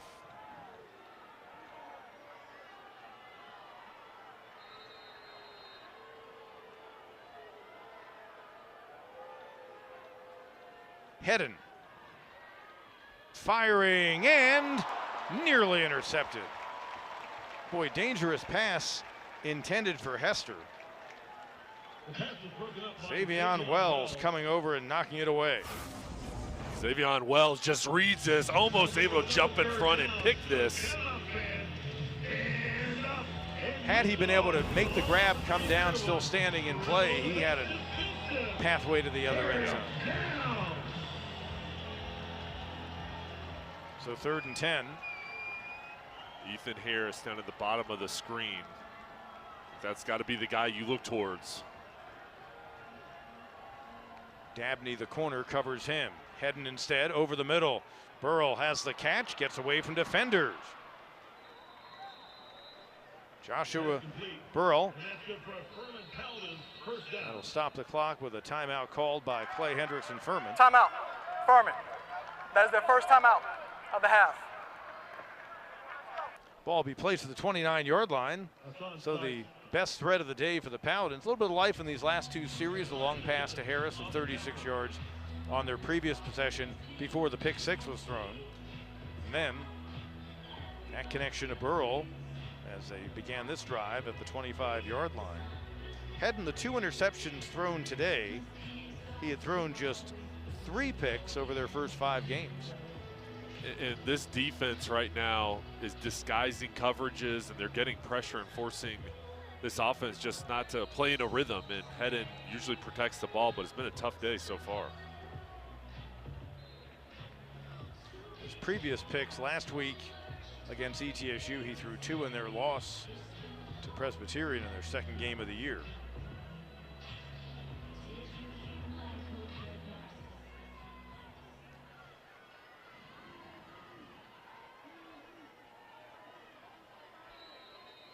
.35 seconds remain. Paladins using the timeout. Hedden and Harris pulls it down and he gets out of bounds. Dabney was right there with him. Good job going up and pulling it in for Ethan Harris. He's building a good afternoon. That's his 4th catch. This is a hands catch, going up and getting it away from his body, and there's a connection between Hedden and him, and he's looking his way. Paladins in the red zone. It's been an area the Catamounts are trying to improve. Furman 5th in the SoCon in red zone offense. Want to come away with some points here, down 24-0. Blitz, throw, Hall sliding, underthrown pass. McQueen got back there to disrupt things, but I simply don't think the ball would have gotten to Hall anyway. Yeah, that was a high degree of difficulty there because of the pressure. And here it is, just lofting the ball up. That wouldn't have been able to come back. Samari Dukes, it looked like, was the blitzer for the Catamounts D. 24 seconds to go. Paladins to get a 1st down inside of the 6.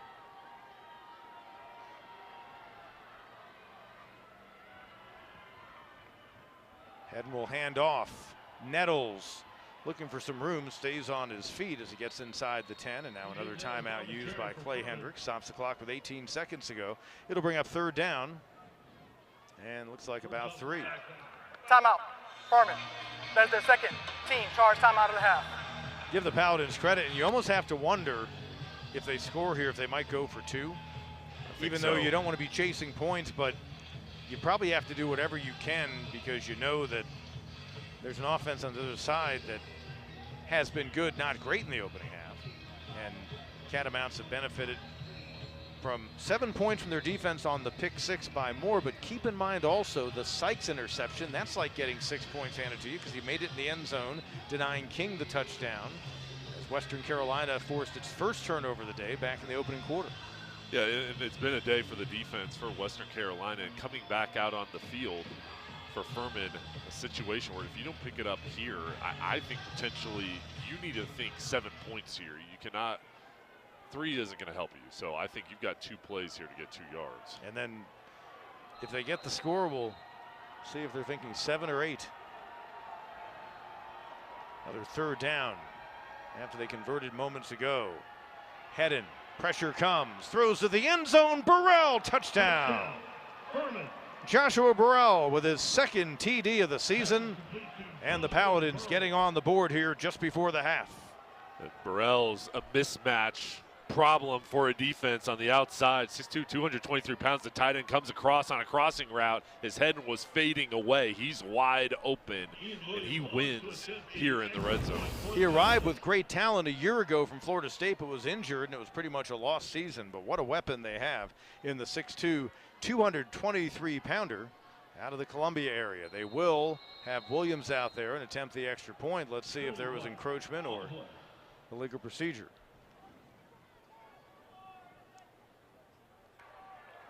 False start, offense, number 66, 5-yard penalty, point for try.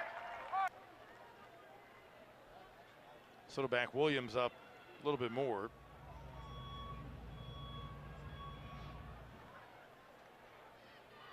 They just played the van backing up sound effect. That was good work. I see what they did there. Yeah, that was creative. Yeah, over the PA system.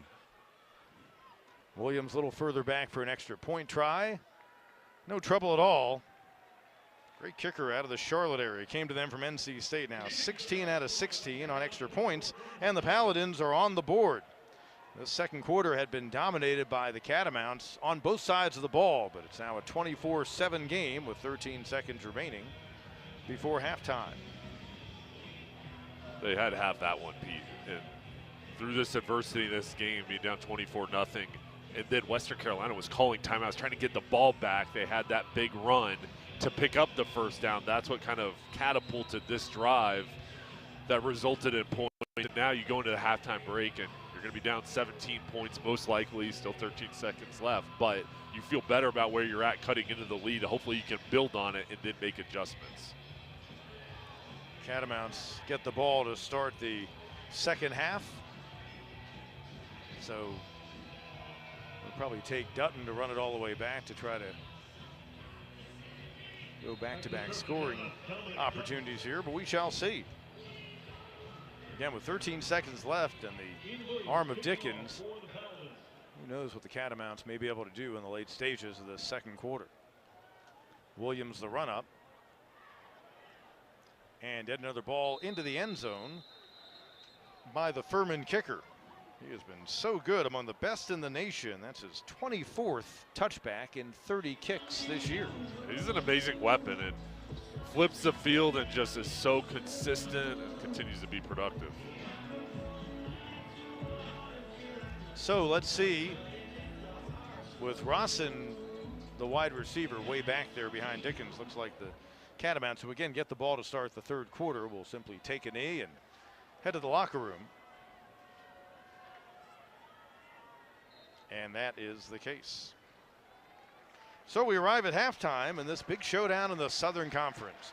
Both teams beginning the game at 2-0, each trying to remain unblemished in the SoCon. Halftime here in Cullowhee. Coming up, we have our Harris Regional and Swain Community Hospitals halftime report. And our halftime programming will include Fill the Western Sky. We've got an interview. Also, Mountain Credit Union, SoCon news and notes, and our Ingalls first half stat sheet. Here at the break, the Western Carolina Catamounts trying to make it 2 straight against Furman in their series, up 24-7. The Pride of the Mountains band's about to take the field, and we come back to Cullowhee in a moment. I'm winding down here in Cullowhee. Catamounts up on the Paladins. Western leads Furman 24-7. Welcome back into Whitmire Stadium with Jay Sonhalter, Pete Hannity. We talked about the great quarterback Taron Dickens, all the numbers he's put up so far this season.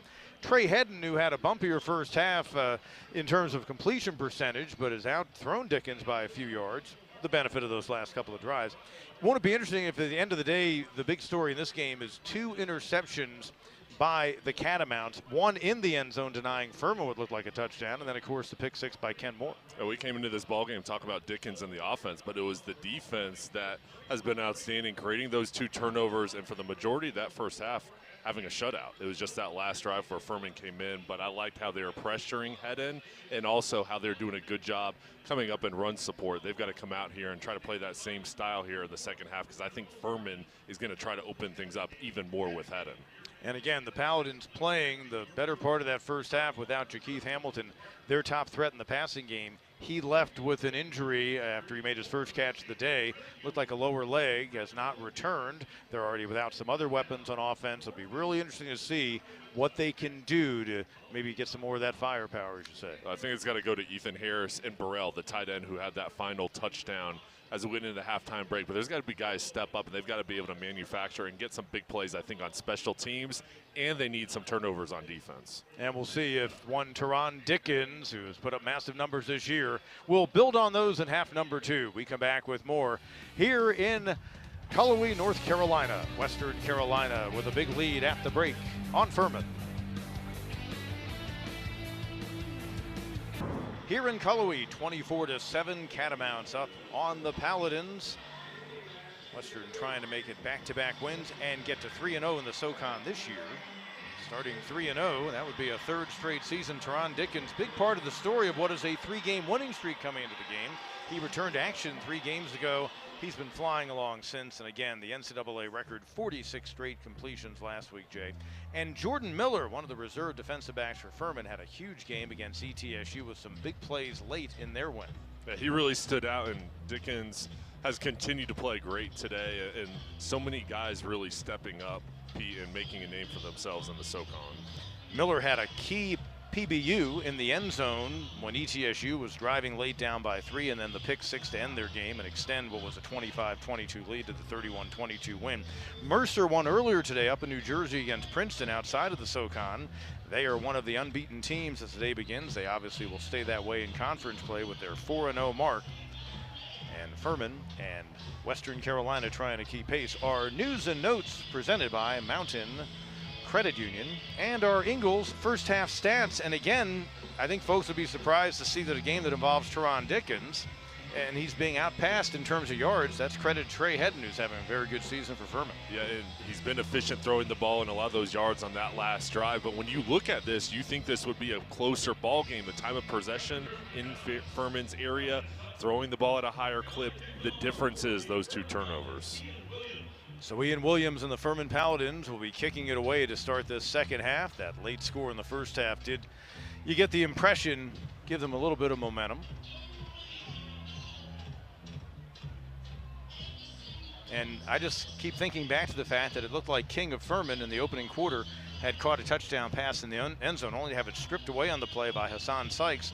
So you figure that's 7 points for Furman right there. And then the pick 6 by Moore, if they were able to, if Hedden doesn't throw that interception, that's 7 points for Western. Take away those 2 moments, flip those 2 moments, and you've got a 3-point game instead.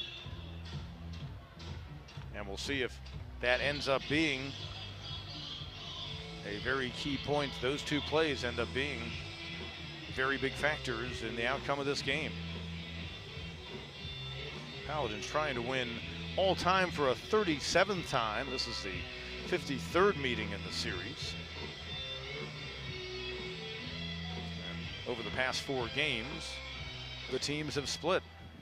Williams, his earlier kickoff resulted in a touchback, and that one will as well. Dominic Dutton simply puts the arms out. What a weapon Ian Williams has been for this Furman team.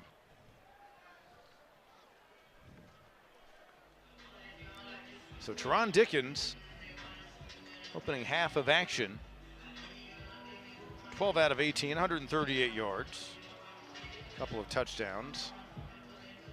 Remains at 0 in the interception column. That's been a big part of the story. And you keep in mind now on the season, he's attempted 160 passes. He has been efficient in so many ways. Passing at 80% coming into the ball game, and again right around 67% so far. And Pat Boyd has a hole on first down. Out across the 40, up close to the 45. The star of the show out of the backfield down the stretch in the second quarter was Josh Perry, the true freshman, but Boyd's been their top rusher. Quickly moves the chains. Again on the ground and able to bust through the initial contact. Boyd only 170 pounds. He's got that burst and there a little bit of toughness. There was not a lot of room to operate, and he slithered through for a positive gain. Picked up 5 on that carry. And Boyd again bursting through, another first down. 3 straight handoffs, 1 of 18, 1 of 5, and that one gets him down to the 43-yard line of Furman. So Taron Dickens simply has to be a facilitator. Kerwin Bell will tell you he wants his quarterback first and foremost to be a point guard. Just get the ball distributed to the right place. And this time, tripped up is Boyd as he gets to the 40. Nice job stepping up by Talon Blaylock. 4 straight runs to Boyd. We'll see if they make it 5. He's come out here, and it's like a motivated runner. You know, this offense, again, starting to go no huddle, pick up the pace. Well, the Furman defense 3rd in the league, giving up about 145 yards a game on the ground. ETSU did go for 251 rushing. Dickens now firing for the first time in the 3rd quarter, and he's got his man Malik Knight for the touchdown.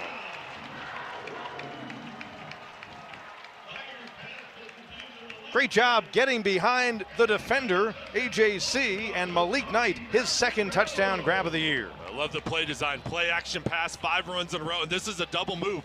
Out and up, and Knight wins with speed. He had a head nod towards the sideline, then turned it upfield. Another beautiful pass from Dickens. In the 4 games he's played this year, Dickens with at least 3 touchdown passes. That's his 3rd of the day. And just like that, the Catamounts come out of the locker room and get this back out to a 24-point lead. Extra point good by Trout. And Western Carolina now with a 31-7 advantage.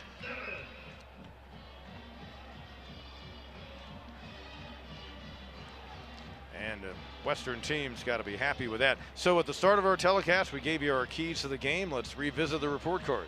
Oh, for Furman, they wanted to get the running game going. They haven't had a lot of success on the ground and disrupting the Catamounts offense. First quarter, yes. Second quarter and beyond, they haven't been able to do that. They've got to make some adjustments in their keys. And over on the other side, red zone efficiency, Western Carolina, pretty good job. But they haven't been in the red zone that much because they've had these big plays, and then creating a pass rush. They've gotten a rush on Head, and they tried to make things uncomfortable for him. 41 yards on that touchdown toss from Dickens to Knight.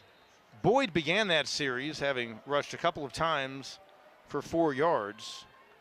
Well, they gave it to him 4 times for 34 yards on that drive. He was a big part of the equation as well. Brantley's kick, Hester will take a knee. Well, the last time Hedden and the Paladins offense took the field, they were down by 24 points. Turned that into a scoring drive to close out the first half. Starting from their own 25-yard line. I heard a stat this week, by the way. I believe it covers all of Division I, but it may just be for FBS, but the overall passing percentage in college football is now at an all-time high, just below 67%. That's how efficient quarterbacks have become. And I think a lot of that goes to the quarterback development, the coachings, and those 7-on-7 camps, and just how well these guys are developed throughout high school and once they get to the college level. And there's so many quarterback gurus and excellent coaching staffs that develop their players. Play action, Hedden, and he connects. And Hester downfield. Big yards into Catamount territory. Well, suddenly Hedden, who got off to a slow start, at one point he was 7 out of 15. He's now 12 for 25. And Hedden's got a strong arm and the touch. Pressure was coming in his face, lofts the ball over the top and hits Hester in stride on a corner route. Paladins didn't necessarily want to get into a shootout, but they've got to move in a hurry here to try to get themselves right back in this game here early in the 3rd quarter. It's King moving in motion. Hall, and he pushes ahead inside the 40-yard line. Gavin Hall, a sophomore, not all that far from Greenville and Gainesville, Georgia. He played for the Gainesville Red Elephants. They've produced a lot of really fine players over the years. Hall again inside the 35. Paladins trying to attack on these last 2 snaps, just like Western Carolina did on their first possession of the 3rd quarter. You just feel that sense of urgency from Furman after giving up that touchdown. Their offense has to have a response, just like they did at the end of the first half when they scored a touchdown. I think here, this is 4-down territory. You've got 2 plays to pick it up. Williams is a weapon, but you just saw the Catamounts score 6, so to your point, you probably need to answer with a touchdown if you're Furman. Again, they did come back from a 22-7 deficit early in the third quarter last week at home against ETSU. Their earlier SoCon win came on the road against Samford. This time, cutting outside and getting good yards, Jaquan Smith.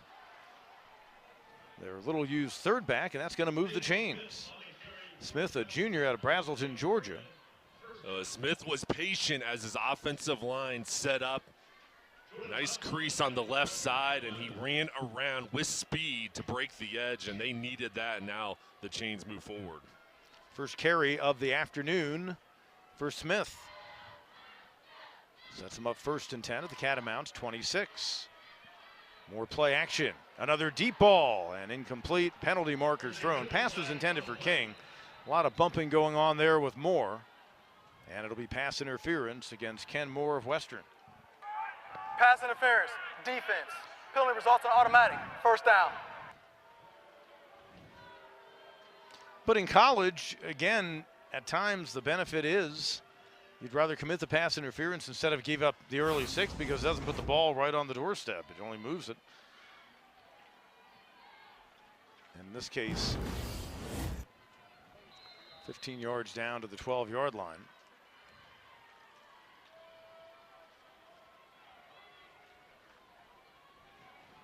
They can still get a 1st down inside of the 3. Faking the pitch instead, little sweep to Burrell. And he can't turn the corner. Boy, nice job. One of the veterans on that defense, Hayward McQueen, the 2nd leading tackler. McQueen able to slide in there and take down Burrell before he could get ahead of steam and turn the corner. And McQueen, the wheel linebacker, has great speed and the recognition. This was a misdirection. Burrell, the tight end, with the little shovel pass to him. They thought he could get around the edge, but McQueen read it perfectly with the stop. Favoring his shoulder on the sidelines now is McQueen as he ran off right after that play. So he'll get some attention from the athletic trainer. Pickup of 1, 2nd down and 9. Paladins trying to quickly answer here in the third quarter, just like they did in that comeback against ETSU last week. Toward the end zone, intercepted. A 2nd of the day for Moore.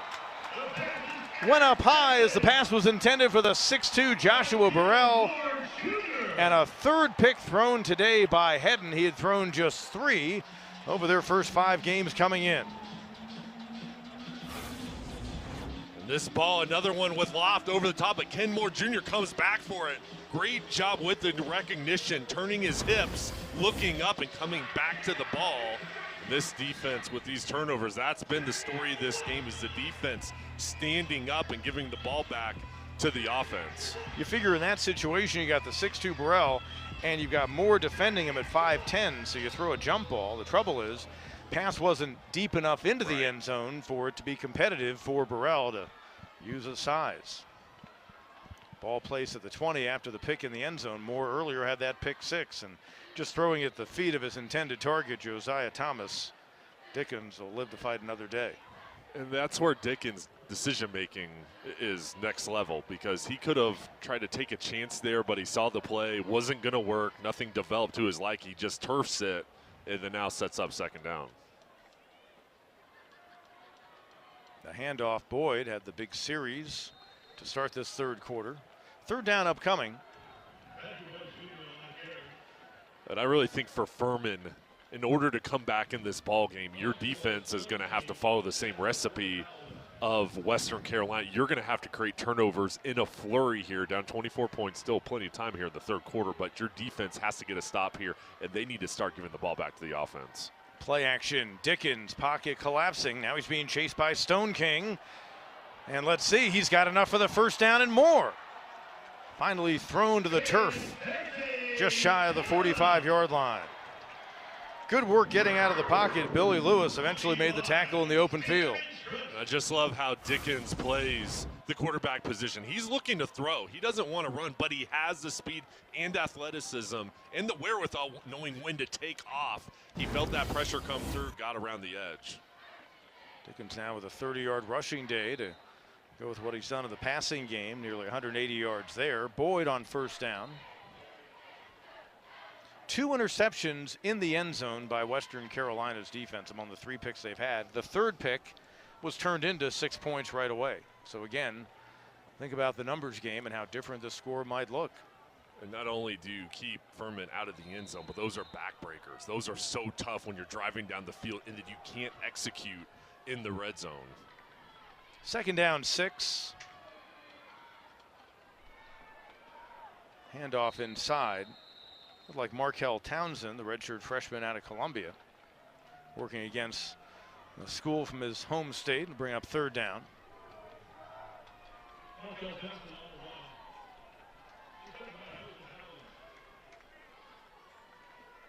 5 out of 10 on 3rd downs.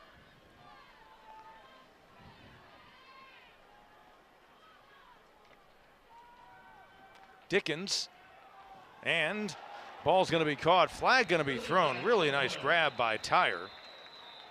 Had the defender A.K. Burrell, who's no relation, by the way, to Josh Burrell, or for that matter, another defender, Jordan Burrell. And I believe he was the guilty party, but it may not matter. It was plenty for the 1st down anyway. Pass interference, defense. That penalty is declined. Result of completed catch, 1st down. Excellent first down is brought to you by Sandberry Insurance. So to place the ball at the 44, that's a situation where it would have been a spot foul.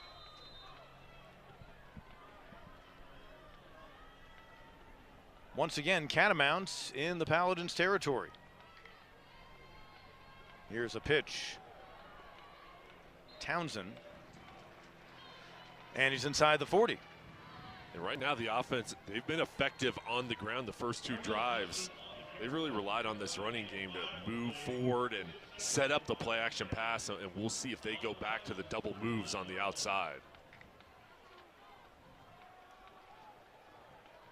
And this time, hard running to the left by Townsend. Kerwin Bell pretty much has picked a different series for his running backs he's used today. Reed is out. Adams was questionable, but Boyd played a big role in the 3rd quarter. In the 2nd quarter, it was the true freshman Josh Perry who capped off a drive with his first touchdown and touchdown catch of his career. 3rd down and short. Let's see if it's enough for a 1st down by Townsend, who's been given this series. There's a competition at the running back position with these guys getting reps and getting drives. You want to go out there and make the most of your drive, and it really just increases the production level when you have those competitors in the running back room.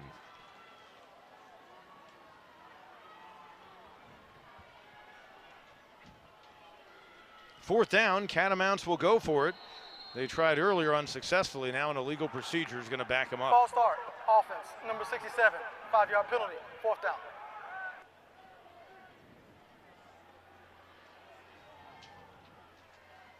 So they were hurry up, but they could not get everyone aligned the right way. But the running Please start the play clock. Please start the play clock.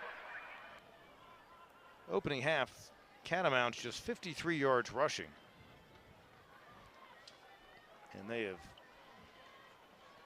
more than doubled that number here in the 2nd half. Now 125 yards on 28 attempts. So 4th down, they'll still go for it on what'll be 4th down and 6. Dickens firing for Tyre, who's got it. Quickly met by Lewis. The reliable Tyre had those 13 grabs a week ago in the win against Wofford. Pulls in his 4th of the game here this afternoon. Tyre's just become that consistent, dependable, reliable wide receiver. And he's looking for him on those big downs. He's going Tyre's way, and he comes through again. Catamounts now 10 out of 18 this season on 4th downs, on the best in the SoCon. Trying to dump it off and getting it to Townsend is Dickens. Then he breaks away. Townsend has another first down inside the red zone. Townsend showing a lot on this drive, running the ball and catching the ball, just fighting for extra yardage. Nice job by Tyre on the outside, setting up a block for him to spring it even further. 1st and 10 inside of the 15. Townsend with room and bursts away, and he's in. Touchdown. Looked like they had him stopped around the 5, but the extra effort. And Markel Townsend, his 2nd rushing touchdown of the year, extends this lead. There's a burst with Townsend. He's so hard to find there. Kind of covered up by the offensive line, then shoots through the contact. It doesn't bring him down, spins around, and just fights all the way through. Big drive from Townsend. Catamounts get the 4th down conversion, and they're able to add on. They built their biggest lead of the ball game. Here's Trout for the extra point try.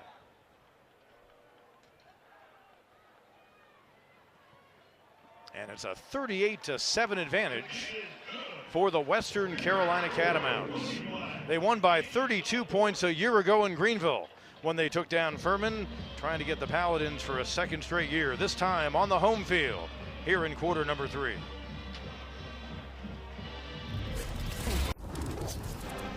Scoring drives in this 3rd quarter of 75 and now 80 yards for the Catamounts. The lead is 38-7. That one coming after the Kenmore interception of Trey Hedden in the end zone. And what it did was set up the Catamounts at their own 20, and they marched 80 yards. The 4th down conversion on the pass to Tyre. And then the touchdown run, the extra effort by Markel Townsend, his 2nd rushing TD this season. It was a 24-7 Catamounts lead at the half, but Furman did score late 2nd quarter to at least make it a 17-point game. Gonna get a return, and Hester hit hard at the end of that run. He had room up the sideline until he was popped big time.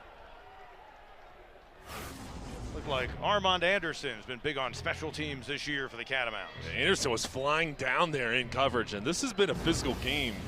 With what's on the line in this one, as far as the SoCon race, both teams have really been out here and they've come ready to play, but the special teams for Western Carolina has had an impact with their coverage unit. No doubt before the defense took the field, well, they may have been told by their coordinator, Jerry Odom, or their head coach, Kerwin Bell, don't get comfortable. Open up the season, they had a huge lead on Gardner Webb. That did not end well. Paladins try to get back in the game. Nettles, nowhere to go. Ball coming out after the whistle. So during these first couple of series of the 3rd quarter, Catamounts have upped the running game. Paladins, before that touch by Nettles, 24 tries, just 57 yards on the ground. They're averaging under 2.5 yards as part of their running game, and that's going to have to change in a hurry.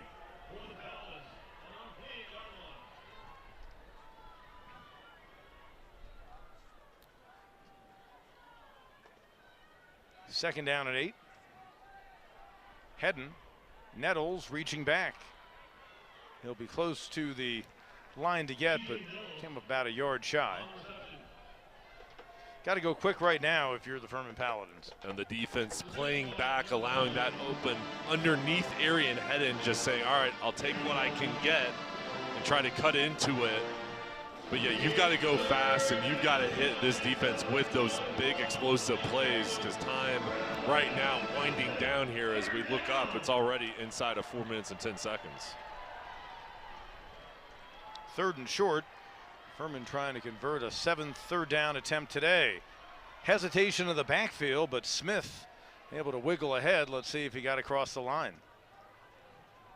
And he does, to move the chains.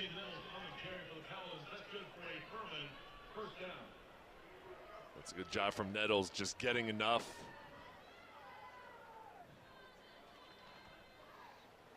So the 1st down converted by the Paladins. Now 7 out of 12 in the game. Their drive earlier looked good until the interception thrown in the end zone, and of course they started to figure things out late in the 2nd quarter. Hedden, middle, caught Harris. Another 1st down, this time in Catamounts territory. Taken down by Jordan Thompson, leading tackler on this Catamounts team. 1st and 10 at the 46. When Hedden has time, he can really drive the ball, and Ethan Harris finding the soft spot in the zone coverage, a deep dig route. Those two have combined for a big game.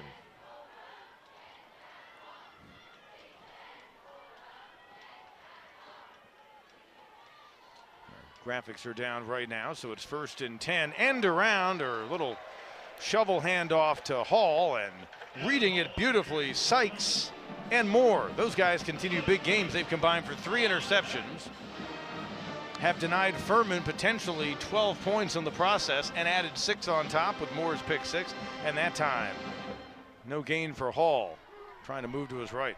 I mean, they've been physical coming up and run support out on the perimeter, and it's so important to be versatile as a secondary player. They can do it all.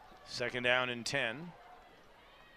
Coming up on 2 to go in this 3rd quarter in a 38-7 game Western. For Burrell, the pass off his fingertips, and then a late penalty marker comes in. And look at the reaction from Samari Dukes. Almost looked like a mascot out there with the animated reaction. Pass interference, defense, number 3. Penalty results in automatic, 1st down. There was contact as the ball arrived, so that'll move the chains once more for Furman.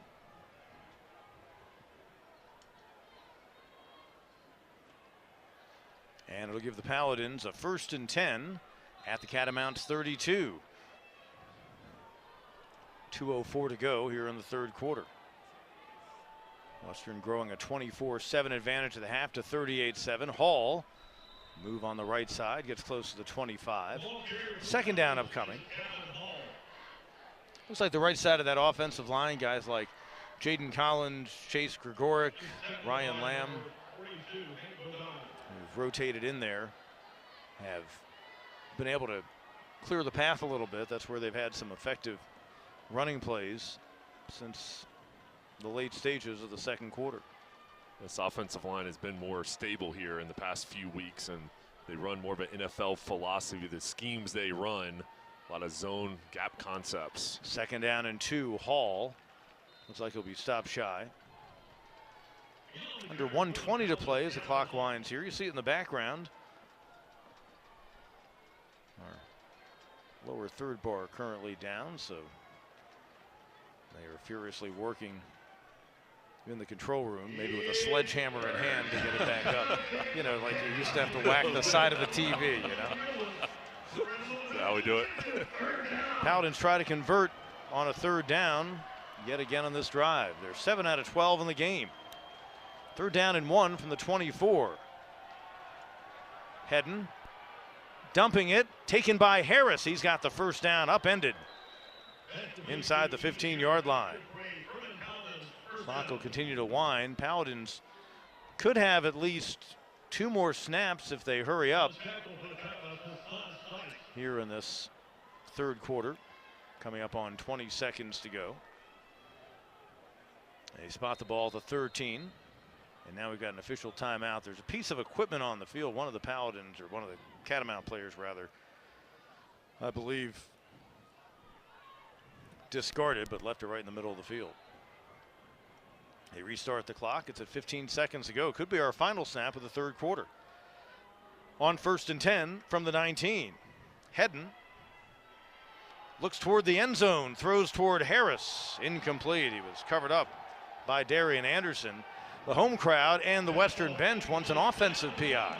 And now there is a marker thrown. A late flag. This is going to be on Ethan Harris.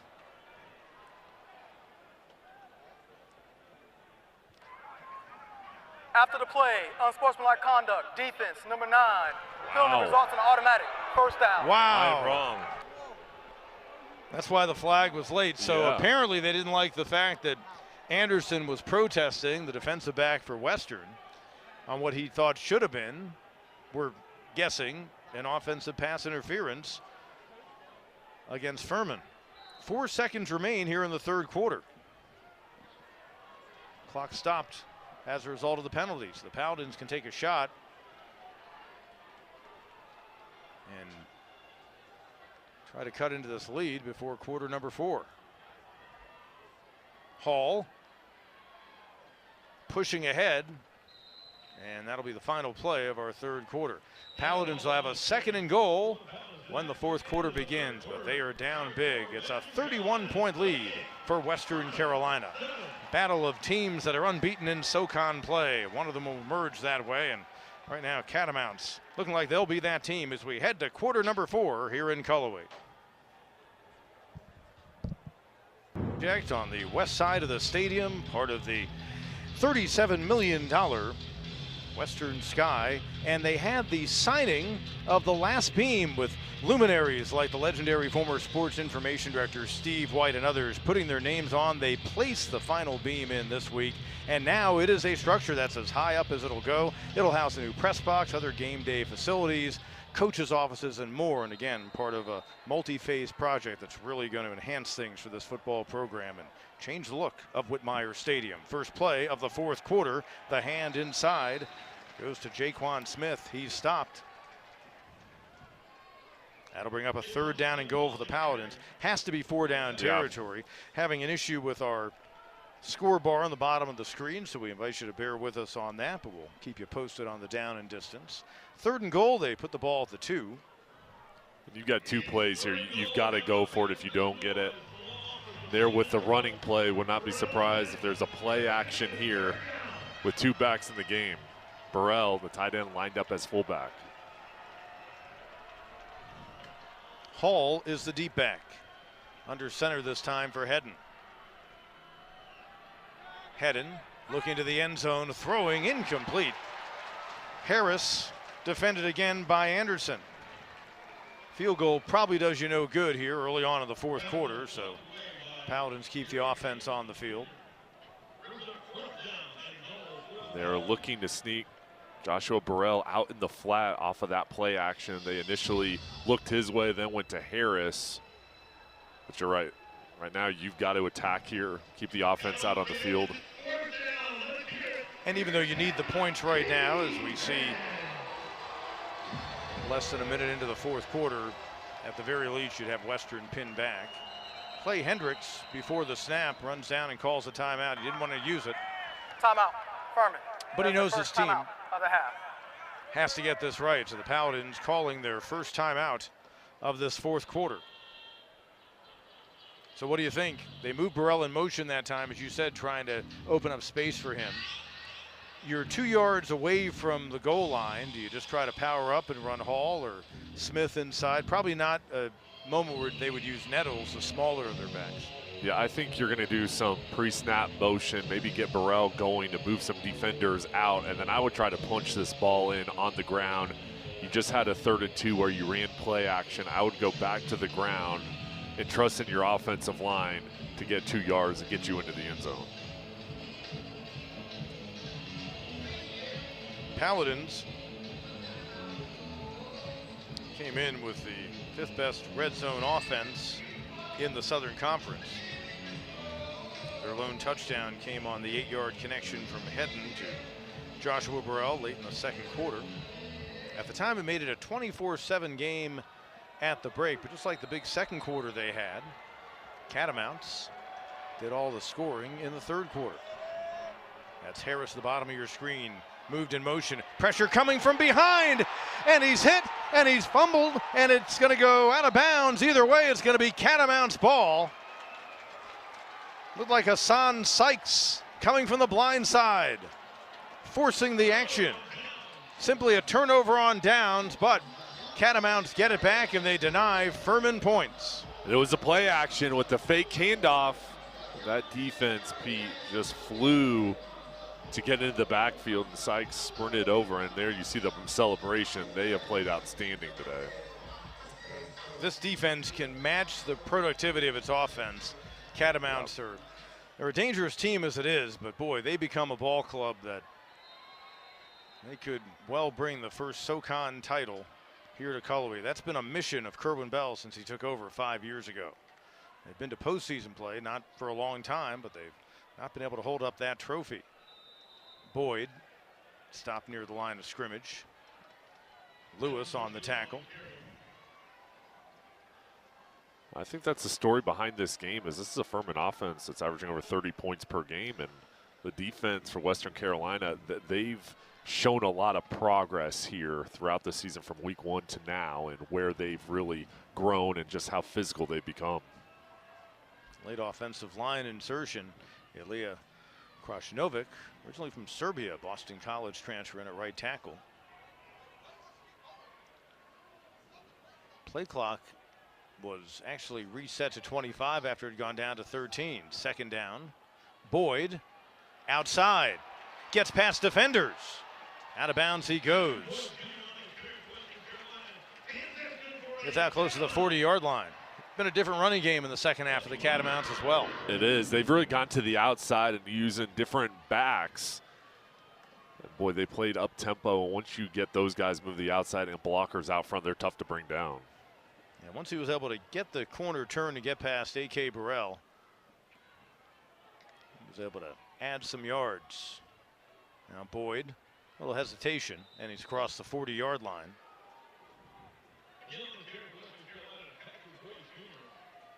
So we told you Boyd just 4 yards in the first half and a couple of carries, but closing in on a 50-yard day. Might have passed it with that last touch.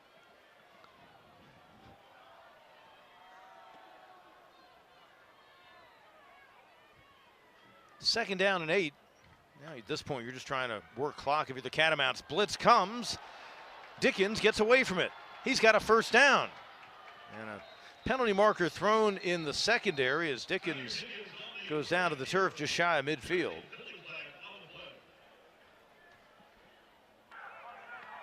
Personal foul, face mask, defense number 3, 15-yard penalty from the end of the run. First down. And now the avalanche gets bigger for the Paladins. That's on Burrell, the safety.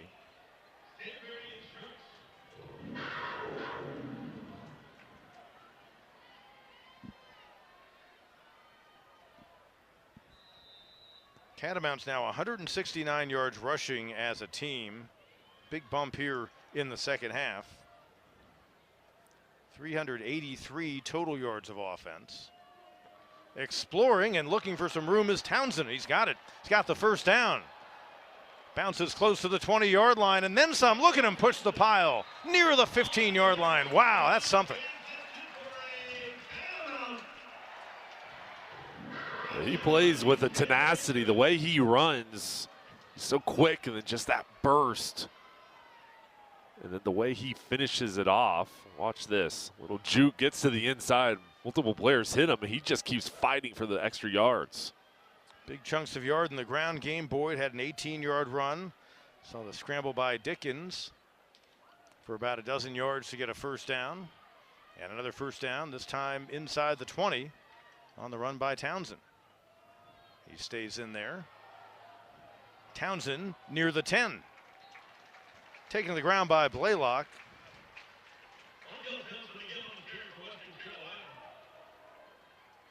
Catamounts on the verge of turning this into even more of a decisive victory than what things appear right now.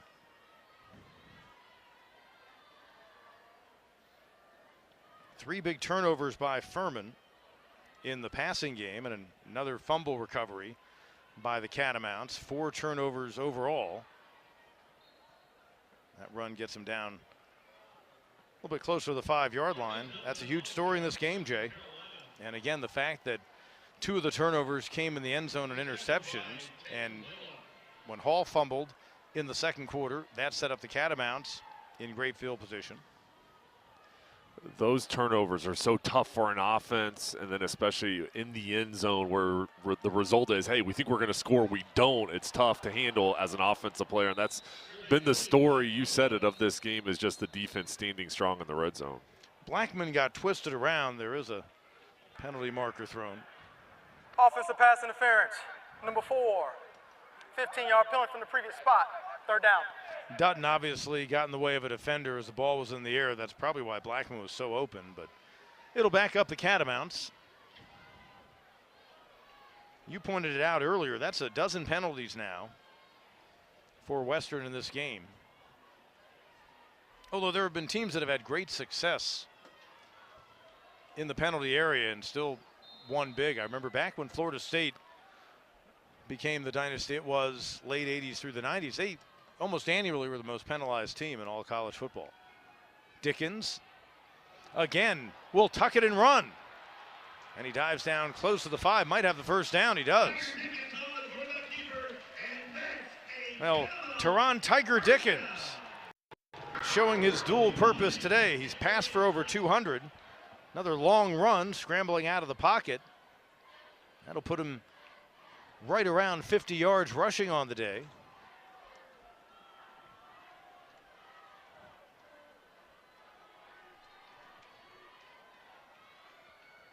First and goal, under 10 to play here in the fourth quarter. Dickens toward the end zone, wide open. Josiah Thomas, the tight end, for another Catamount score.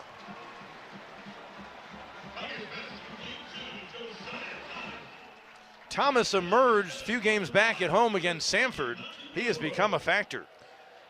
The outside wide receiver goes in on the slant. A little bit of deception that allowed Thomas to get to the outside wide open. And Dickens pre-snap knew exactly where he was going to go with that ball. Another TD pass in the game for Taron Dickens. And Trout's extra point is up and good. Huge performance by their quarterback. 4 more touchdown passes in this contest today. Taron Dickens now is 17 on the season, playing in just his 4th game. 9:35 to go here in the 4th. Now a 45-7 lead. Another scoring drive for the Catamounts. That one covering 83 yards in 9 plays, about 4.5 minutes. And that's considered a long drive for the Catamounts, but they are also interested in whittling down the time as they are rolling toward a 4th consecutive victory and a 3-0 start in the Southern Conference for a 3rd straight season. Furman about to have its 3-game winning streak snapped and fall to 2-1 in the league and 4-2 overall. Kick is away by Brantley. Hall on the return. Able to spin away and get a few more yards after that. Hedden will return to the field with the offense. 9:28 to go here in our 4th quarter, so it'll be 1st and 10 for the Paladins. Ball will be spotted just shy of the 28-yard line. Well, had a feeling coming into this game, I thought Furman could win the game on the road. I thought they would probably maybe have to win a close game. I thought Western, if they won the ball game, might be able to open things up and build a sizable advantage. Looked like Furman had some momentum after that late 2nd quarter score, down by just 17 at the half. King, quick dump out to him, and he'll be wrestled down in the backfield. Marcel Taylor, junior out of Sanford, Florida, on the stop. And it'll go for lost yards. I think for Furman, just the turnovers. After that first quarter, it was neck and neck, close ball game. Each side kind of feeling each other out, and then the turnovers occurred, and that's what really created the separation where Western Carolina took that momentum and ran with it. Clock's under 9 minutes to go now. 2nd down and 14 after the loss of 4. Hedden, 19 out of 35 passing. He'll hand it off, and Nettles has a hole. Out across the 30. Pick up a 3rd down. Paladins try to regroup. Talking to their folks, they felt like on the road this week here, on the road next week against a Wofford team that picked up its first win of the season today outside of the SoCon over Norfolk State. But these would be very telling in how their season would play out, these back-to-back road trips against 2 of their rivals. 3rd down and 6. Hedden, and he connects. Hester grabbed quickly, flag thrown down. Taylor again a tackle. Looks like Hester came up shy of the line to get anyway.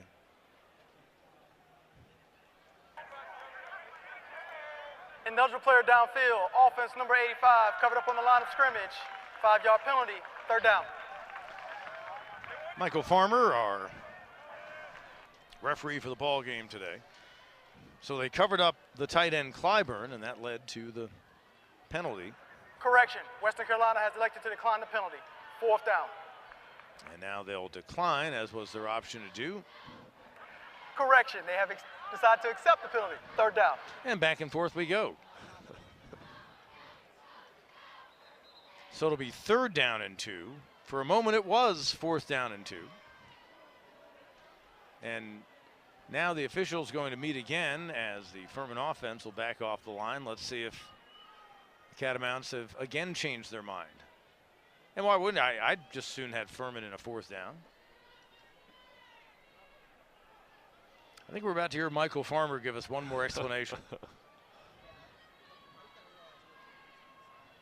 Okay, now they are walking off the yards.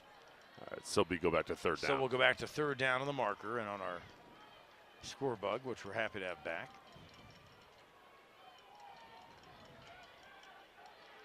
It'll make it 3rd and 11. That was really interesting. Couple back and forths.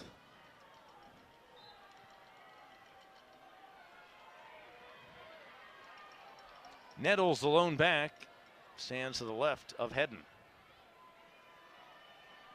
Quick throw, deflected off the hands of the intended target, Hester. And a couple of Catamounts around the ball, sniffing a potential interception. One of them was Nakoma Simpson-Neely, who had a big play earlier in this game in the opening half. So now 4th down, and once again we'll see the punter Williams. Yeah, they're looking to go over the middle. Thought there was some open area to operate, but this defense closes very quickly. It was able to dislodge it.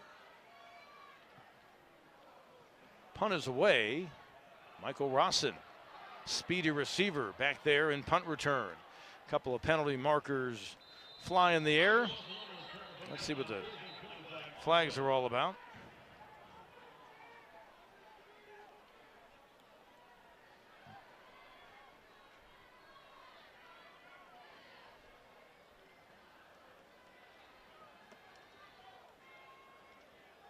And Michael Farmer will give us some clarity here in just a moment.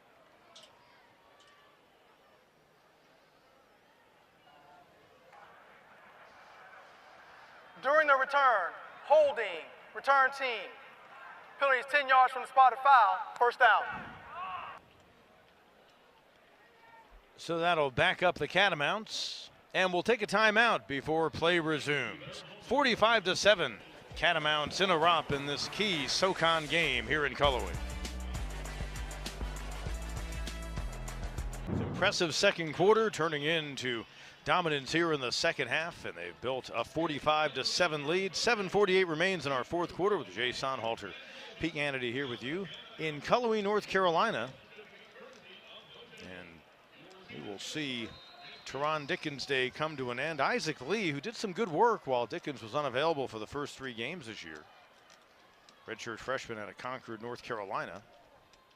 Handing off to a freshman who made an impact in the opening half as Josh Perry had a big drive that ended with him scoring his first touchdown as a Catamount on a toss from Dickens, one of 4 TD passes. Taron Dickens, 4 games, has not thrown an interception. His team changing an 0-3 start into what will be a 4-3 overall record, and they'll improve to 3-0 in the Southern Conference, right there among the conference unbeatens with Mercer. Lee, a pitch, hit in the backfield is Townsend. Or I beg your pardon, that was Perry. So this appears to be a drive that Perry will handle. Interesting how Kerwin Bell does that.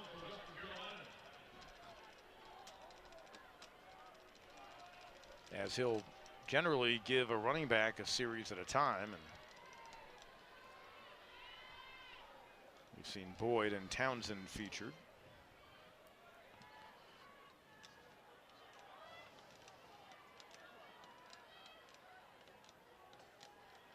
Third down and 11. Play action. Lee escapes the pocket, has room to run, has a first down and then some. Steps away from the tackle. At the 20, the 10, the 5, and he's in. Isaac Lee turns nothing into a long sprint to the end zone.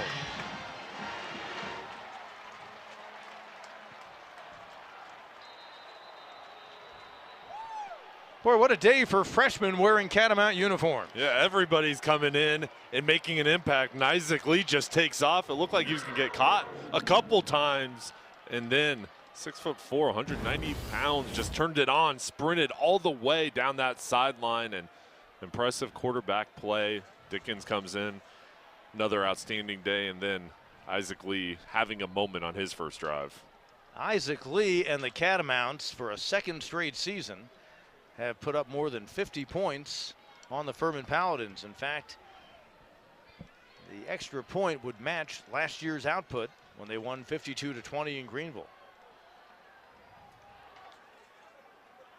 It's Lee's first rushing touchdown of the season. The result of the play is a touchdown.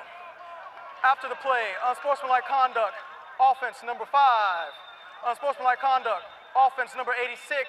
That is their first unsportsmanlike conduct of the game. The 15-yard penalty, the 30 yards will be assessed on the kickoff. Point for try. So if it was on number 5, and also they mentioned the tight end Braden Blackman, I'm supposing that probably so happy for his backup, Dickens ran all the way down the field to the end zone and gave him a hug. I didn't see him run out on the field. Trout, extra point attempt. And it's up and good. 52-7 is our score. First career touchdown for 3 different Catamounts today. Isaac Lee, the latest, in a route here in Cullowhee. Correction, The 6-yard sprint. The third freshman on the offense for the Catamounts to get into the end zone for the first time in his career. In his first series in relief of Taron Dickens. And this lopsided game for the Catamounts. How do you like that? A guy who can appreciate good quarterback play. I don't know if Kerwin ever ran for anywhere close to that distance in his days at Florida than in the pros, but he's enjoying what's going on here. What a job he continues to do in year number 5. And a guy who's been a phenomenal head coach, first at Jacksonville, then with a D2 national title, Valdosta State, and on the verge of getting a 28th win at the helm of Western. He almost didn't get into coaching. In fact, by accident, he'll tell you that the guy who inspired him to become a coach was Steve Spurrier. Because Kerwin Bell, who did not play for Spurrier at Florida, his career was done before Spurrier got there, was in the NFL, blows out his knee in June of 1990 playing pickup basketball. He was with the Tampa Bay Bucks. They cut him. He had to recover during the fall. He had nothing to do, so he became a grad assistant under Spurrier with the Florida Gators. And just observing that in that fall, it inspired him because he really didn't know what he was going to do after football. He went back and played a number of years as a pro, but eventually got the headphones, the clipboard. He's a guy who says he loves to draw plays, and here he is now trying to push the Western Carolina Catamounts another win closer to potentially the program's first SoCon championship. And he was with Steve Spurrier. He instantly realized, hey, I want to get into this. Continued on in his pro career after that year, but those relationships and those key learnings have really propelled him throughout his career. Now, there was a touchdown scored by Ken Moore of the defense. Unable to find if that was his first of his career on the pick 6 back in the second quarter. I believe it was. So Carson Jones on a relief of Trey Hedden. Each team will go deep on the depth chart. Nothing happening on the first touch of the day. Ben Crossell, the backup running back for the Paladins.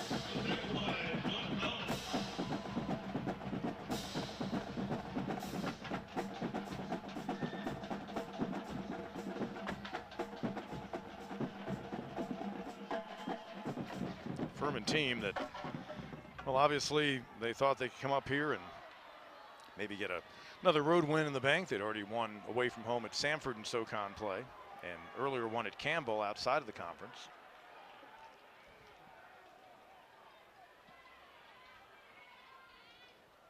Handoff, and once again trying to work inside for some hard yards.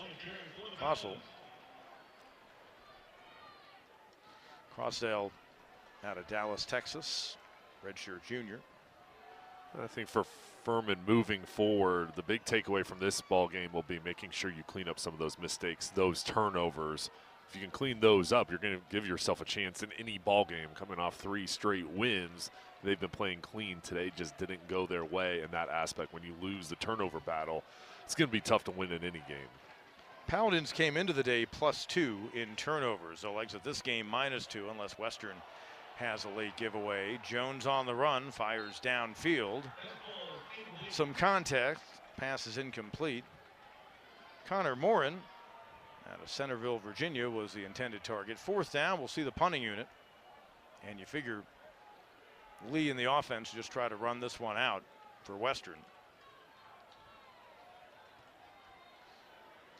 And not to overstate it, but losing Jakeith Hamilton in the passing game, the wide receiver, very early, made his first catch, and it got him a 1st down, but he was hurt in the play and did not return. And they already had a big playmaker in Evan James out. And those are 2 big weapons not to have, especially when you're trying to compete with a team you know has got a chance to get to 30 or more. Western Carolina. Rawson back in for another punt return, and he gets out close to the 25-yard line. And the Catamounts go back to work on offense. Going to see Isaac Lee again. Bennett Judy, who like Lee also saw considerable playing time while Dickens was unavailable for the first 3 games. We were told that he was out for this game, so I suppose Lee will finish things up.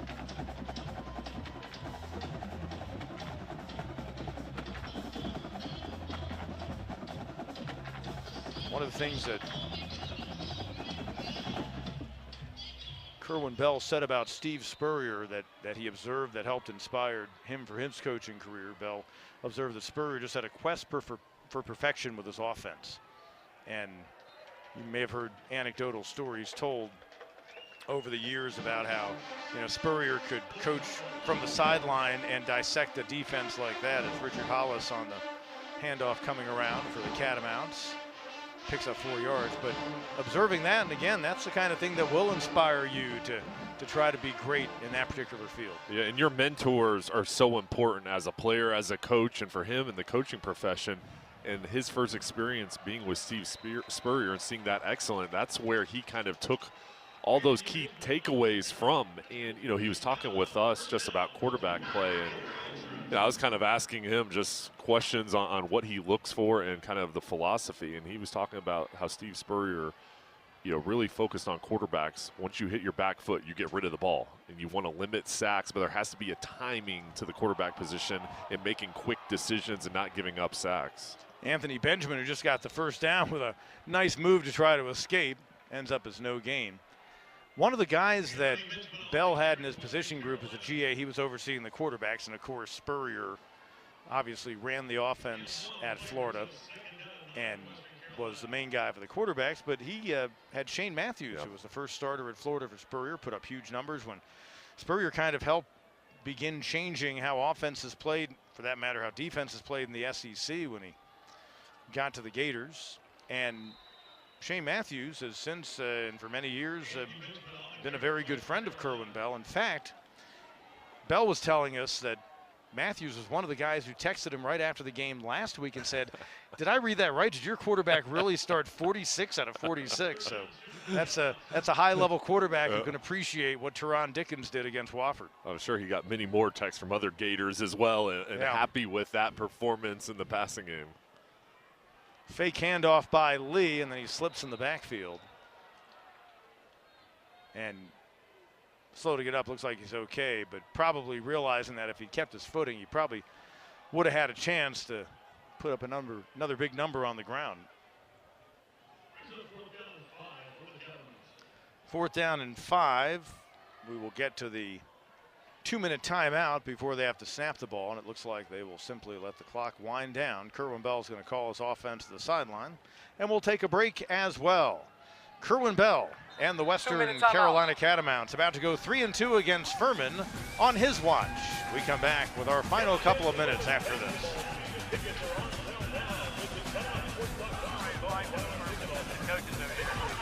Stephen Brantley on to punt it away.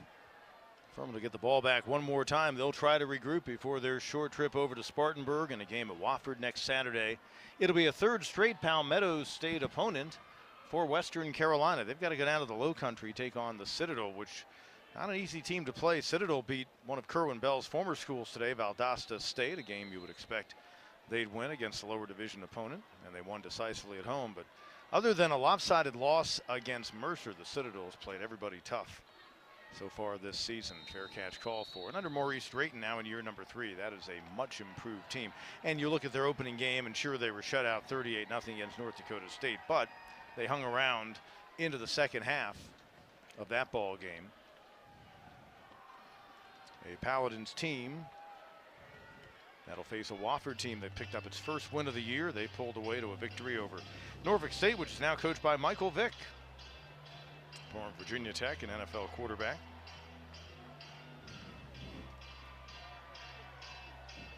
Catamounts about to pick up a 15th win against Furman all time.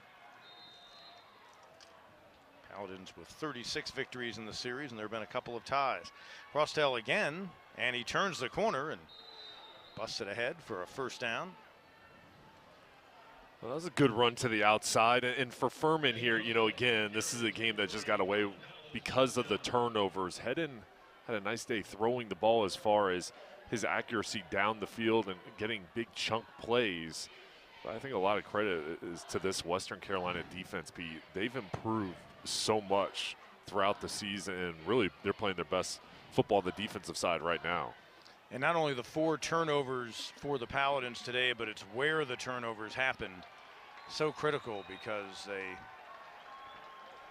meant points were not going on the board at that moment for the Paladins, and the pick 6 by Moore obviously immediately giving Western 6 points, and then the fumble by Hall in the second quarter, which set up Western with a short field.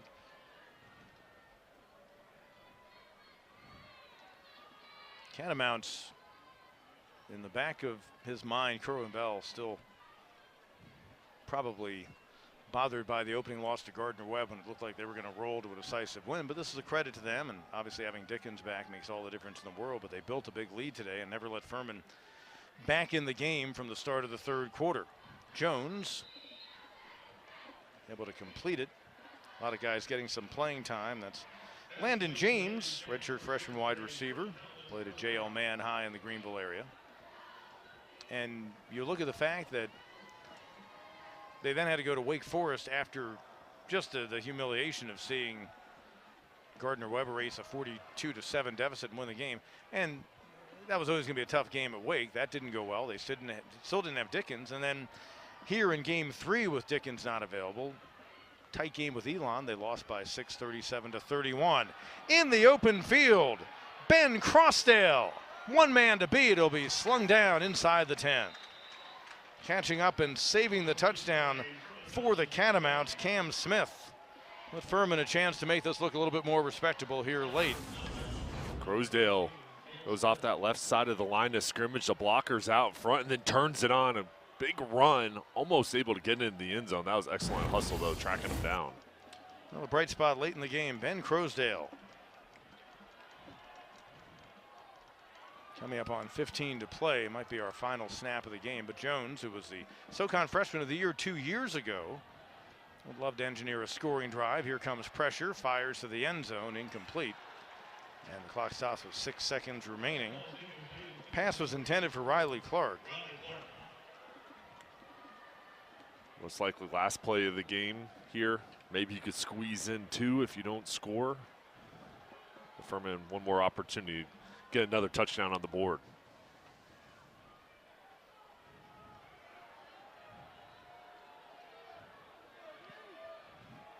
Catamounts still with a big one ahead against Mercer. Bears at 4-0 in the SoCon. Western will be 3-0. Crossdale, and that's going to do it. Western Carolina Catamounts, after a scoreless opening quarter, scored 24 points in quarter number 2. Led 24-7 at the break, and pretty much ended the suspense with a couple of TDs early on in the third quarter. On their way to the 52-7 victory. Western Carolina improves to 4-3. They remain unbeaten in the SoCon at 3-0. Furman falls to 4-2 and 2-1 in conference play. This is a big win for Western Carolina going against a hot Furman team, and it was a collective win with the offense, defense, and special teams all playing at a high level, and it was the turnovers that really was the difference, Pete. That defense coming away with big plays And many of those were backbreakers where Furman was driving, and then on the other side was just responding to adversity many times. The Catamounts continue to make big plays. Whether it was Hassan Sykes with an early momentum turning interception in the end zone, or plays by Justin Wallace from the edge, and that Catamounts defense and an offense that again produced some big numbers on the day. Not only another 52 points on Furman, but 522 yards of total offense. Michael Rossin, Taron Dickens, and the Catamounts roll on to the 52-7 victory. Always a pleasure to be alongside Jay Sonhalter. Thanks to our fantastic crew here in Cullowhee. And Pete Hannity saying so long from Whitmire Stadium, where Western Carolina gets back-to-back wins over Furman.